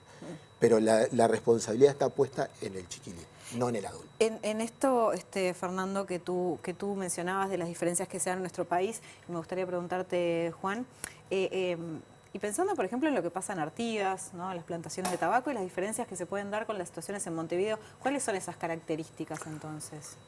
Yo enfoco el tema desde el punto de vista legal, que es lo mío. Bien. La primera cuestión que puedo decir, que si viene un extranjero y lee toda la legislación de protección del trabajo infantil, este es un país maravilloso, comparable a países nórdicos de Europa. Cuando después ve la realidad, ve situaciones terribles. Y entonces yo diría que precisamente en el trabajo infantil donde hay la diferenciación máxima entre la norma teórica, la norma retórica y la realidad. Porque cuando nosotros hablamos de trabajo infantil, desde el punto de vista jurídico, nos referimos a que para trabajar un adolescente debe tener 15 años y tiene que tener una autorización de INAU, no puede trabajar más de 6 horas y no puede trabajar de noche. ¿Y esto? INAU, además, cumpliendo con la normativa y con los convenios internacionales, tiene una lista de trabajos peligrosos. Entonces, nosotros tenemos, para hacer una referencia al OIT, el convenio 138 que nos habla prohibición del trabajo infantil. El convenio 182 que nos habla de las peores formas de trabajo infantil. Entonces, cuando uno ve la lista de los trabajos peligrosos de INAU y la realidad de nuestro país, vemos que hay bolsones de trabajo infantil en situaciones de gran peligro. No solo el tema complejísimo de la prostitución que se va desarrollando. Te hablo de temas como el trabajo en el medio rural, el trabajo en contacto con agrotóxicos, el trabajo en la forestación, el trabajo en alturas de la construcción. Entonces es una situación bien grave y yo creo, lo hablábamos antes con Fernando, que de alguna manera es invisible. Entonces no se trata, tú podrás decirme, pero hay que cambiar las normas. No, por favor, las normas están ahí, no las toquen. Hay que cambiar la cabeza de la gente, hay que cambiar la cultura. ¿Y por qué es tan invisible? Hay diversas cuestiones, ¿no? Por un lado, hay una cultura que a uno le parece bien, que un chico de 13, 14, 15 años, mira, trabaja, ayuda al padre, ahí, lo naturaliza, lo ve normal. Pero al mismo tiempo, cuando uno va observando esas situaciones, dice, no me gusta eso, no me gustan lo que le están... pero no me voy a meter, cabal. Entonces, él no te meta, ¿no? Y ve otra reflexión que es común, que uno oye por ahí, bueno, pero si ese menor no trabaja, va al crimen organizado. No, pero este es un falso dilema. Un menor no tiene ni que trabajar ni ir al crimen organizado. En una sociedad civil el menor tiene que estudiar. No sé, eso es lo que preocupa en nuestro país. Y es un tema que yo creo que solo se puede enfocar con la acción de los diversos interlocutores sociales. Y en esto Fernando sabe más que yo porque es un movilizador. Este es un tema del gobierno, pero también es un tema de las intendencias, de las organizaciones sindicales que denuncian las situaciones donde hay una abusividad. Porque el trabajo infantil en zonas peligrosas, agrotóxico, situaciones que violan cualquier norma de ergonomía, esos trabajos dejan después enfermedades profesionales en el niño para siempre. Para toda la vida. En esto que tú decías de lo que refiere al interés por parte del gobierno, pensando un poco lo que tú decías, Fernando, en el sentido de que no hay, estábamos hablando de cifras que son las que tenemos, que son de 2010, también pienso que es muy difícil que se puedan implementar políticas públicas eficaces si no existe la información Totalmente de lo que está pasando. Sí, totalmente de acuerdo. Igual hay que hacer algunas salvedades. Sí. Porque cuando existió la cifra tampoco se hizo mucho. Claro. Entonces, digo, también ahí tiene que haber una decisión política de que esto es un tema importante. El trabajo infantil, como plantea Juan, atraviesa todo el país, ¿tá? Y se da en todas las clases sociales. Es en las clases más vulnerables, en las poblaciones más vulnerables, donde genera las peores consecuencias. Lo que plantea Juan, hay cosas clarísimas, vinculadas al agro, vinculadas a un montón de situaciones, que hay una cantidad de niños y adolescentes que terminan el sistema educativo y no tienen lugares donde insertarse educativamente en el interior. En varios lugares pasa eso. Entonces, rápidamente se insertan en el mercado laboral. También el Estado debe ofrecer alternativas. Obviamente el micro y el narcotráfico han complejizado mucho esta situación. ¿Qué está pasando con eso puntualmente? Porque Bueno, ustedes además están en territorio, sí. trabajan con gurisas y gurisas. Sí, bueno, la realidad implica que cada vez está más complejo varias situaciones. Pero esto, haciendo memoria y reconstruyendo algunas cuestiones, en el 2017-2018 yo participé en Argentina por el Instituto de Políticas Públicas del Mercosur en un encuentro regional y ya planteábamos o advertíamos sobre el crecimiento de las muertes en adolescentes vinculadas a cuestiones de microtráfico. ¿Se imaginan en 6, 7, 8 años que han pasado de todo esto, la situación es más compleja? Hay cada vez más armas ilegales, hay cada vez más municiones letales. Que en ese sentido nosotros ya éramos un país extremadamente armado. Sí, y que ahora peor todavía. Peor. Y sobre todo, lo que más vemos en la repercusión en estas familias más vulnerables es que hay cada vez más niños, cada vez más chicos, manejando armas cada vez más peligrosas. O sea, tenemos una situación de trabajo infantil que atraviesa todo el país, que se da a la interna de los hogares con todas las situaciones de trabajo doméstico y de cuidado. De hecho, la familia, la expectativa de vida ha crecido y la resolución en las familias más vulnerables la resuelven a través de sus integrantes familiares. Y sobre todo las niñas y las adolescentes. Ahí hay una cuestión de género clarísima. Marcada. Pero a su vez, el trabajo infantil se desarrolla en todas las cuestiones de canales informales de la economía. Uruguay, por ejemplo, tiene dos lugares donde se trabaja el tema. Uno es el CETI, que pertenece al Ministerio de Trabajo, y articula con otros organismos, ACE, INAU. Y después tenemos lo que vendría a ser la inspección en INAU, la inspección de trabajo infantil. Pero no es suficiente. Uruguay no ha determinado quién debe regir las políticas públicas con respecto al trabajo infantil en Uruguay. No ha hecho un estudio serio sobre cuáles son los lugares críticos de trabajo infantil en Uruguay. En Argentina, por ejemplo, han tomado algunos elementos que toman, por ejemplo, dónde se desarrollan los canales informales de la economía. ¿Cuál es la población vulnerable? ¿Cuáles son las características de este territorio? Entonces combinan esas tres cosas y dicen, bueno, acá hay zonas críticas de trabajo infantil. En Uruguay todo eso no hay nada. O sea, no hay ninguna interseccionalidad. No, es más, no hay.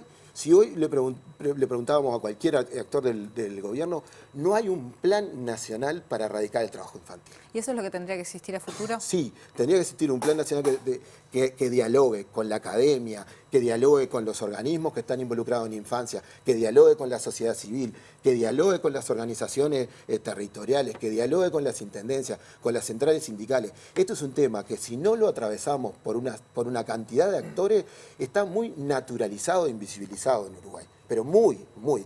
Es más, Argentina, el año pasado la OIT sacó unos videos de 3D que decía el trabajo infantil pasa muy cerca tuyo. Y son 3 situaciones de trabajo infantil que se dan cotidianamente y que uno no las ve.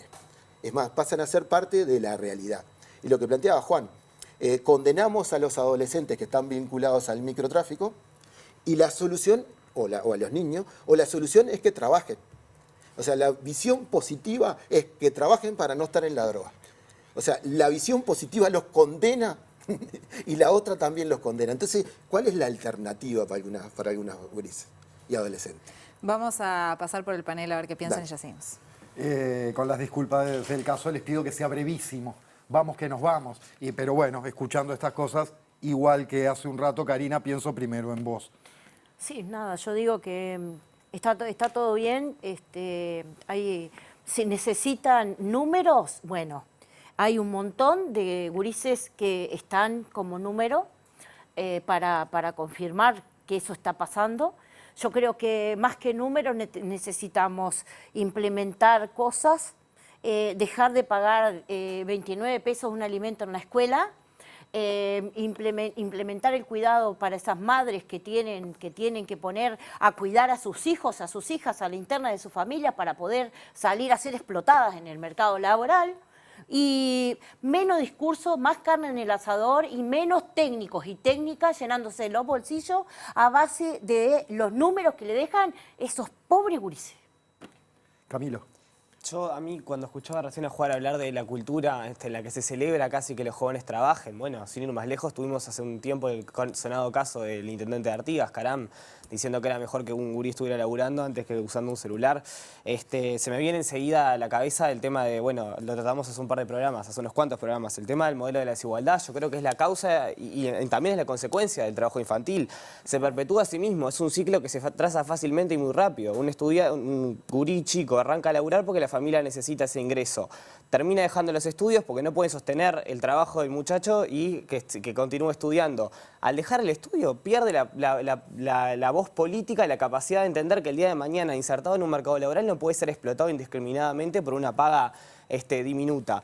¿Y qué le podés pedir a ese gurí cuando sea padre? Que no mande a sus hijos a trabajar como hizo él desde los 12 años o antes, igual, situaciones normales que vivimos en nuestro país, que le vas a pedir que no mande a sus hijos a trabajar si lo necesita para poder alimentar y sustentar a la familia. Y así perpetúas un ciclo en el que, bueno, la causa son los gurises trabajando y la consecuencia son los gurises trabajando. El común denominador es la desigualdad. Padrón. Y yo priorizaría el enfoque que lo relaciona con la política internacional, en lo que quiero decir, porque hacía muy bien Juan en mencionar que se necesita también regulación internacional, y la hay, que es la Organización Internacional del Trabajo. A veces decimos OIT como si todo el mundo lo supiera. La Organización Internacional del Trabajo, que está reunida ahora, en estos días, en Ginebra, discute estas cosas y genera legislación internacional. Para eso también se mencionaba el Mercosur, que tiene mecanismos para eso, porque es muy importante entender que lo que se busca es abaratar la mano de obra y hacer competencia desleal, y de alguna manera eso facilita y genera las condiciones para que haya un negocio detrás. Entonces, también se necesita regulación internacional y regional, y ni que hablar el cumplimiento a nivel nacional. La solución es política, en definitiva. Sí. Maite. Bien. ¿Algo breve para cerrar? Para cerrar, lo que yo digo a veces a los estudiantes, el problema del trabajo infantil es que los niños y los adolescentes no tienen voz, no tienen poder, no existen sindicatos de trabajadores infantiles. Eso es lo que falta también. Gracias, Fernando. Para terminar, quiero ser bien breve y concreto. 1 de cada 10 niños trabaja en Uruguay. La mayoría de los trabajadores informales fueron trabajadores infantiles. La estadística dice que del tránsito educativo, de cada 10 niños, 2 tienen dificultades para terminar el sistema educativo. Si trabajan, pasan a 4 de cada 10. Entonces hay realidades que golpean mucho los ojos. Hay realidades que no solo golpean en el cotidiano, sino golpean en la salud física, en el desarrollo de posibilidades de esa familia y de un país. Acá nos interpelamos muchas cuestiones sobre la informalidad y estas cuestiones, pero eso está antes. La desigualdad de género en las niñas y adolescentes arranca antes, en las mujeres. Entonces tenemos una cantidad de cosas, de variables que están transversalizadas y que parten desde la infancia. Y es que ahí es donde vamos a apostar. Es impactante, pero siempre la cuestión de las infancias es un tema que cuesta, ¿no? Parece que siempre es en el futuro y no en el presente. Cuando tendría que ser lo más importante. Muchísimas gracias a ambos por estar esta noche. Gracias. Muy bien, llegamos al final de esta letra chica. Jorge Temponi. Pasamos ya a las 10:05 de la noche y se está viniendo... Profe, perdón. Piñerúa, adelante usted con ideas Disculpas. cruzadas. Hoy 2 cantautores, 2 generaciones. Luana Méndez, Jorge Nasser, es lo que se viene a la pantalla de TV Ciudad. Quédense, muchísimas gracias por acompañarnos como siempre. Nos vemos el próximo domingo. Chau.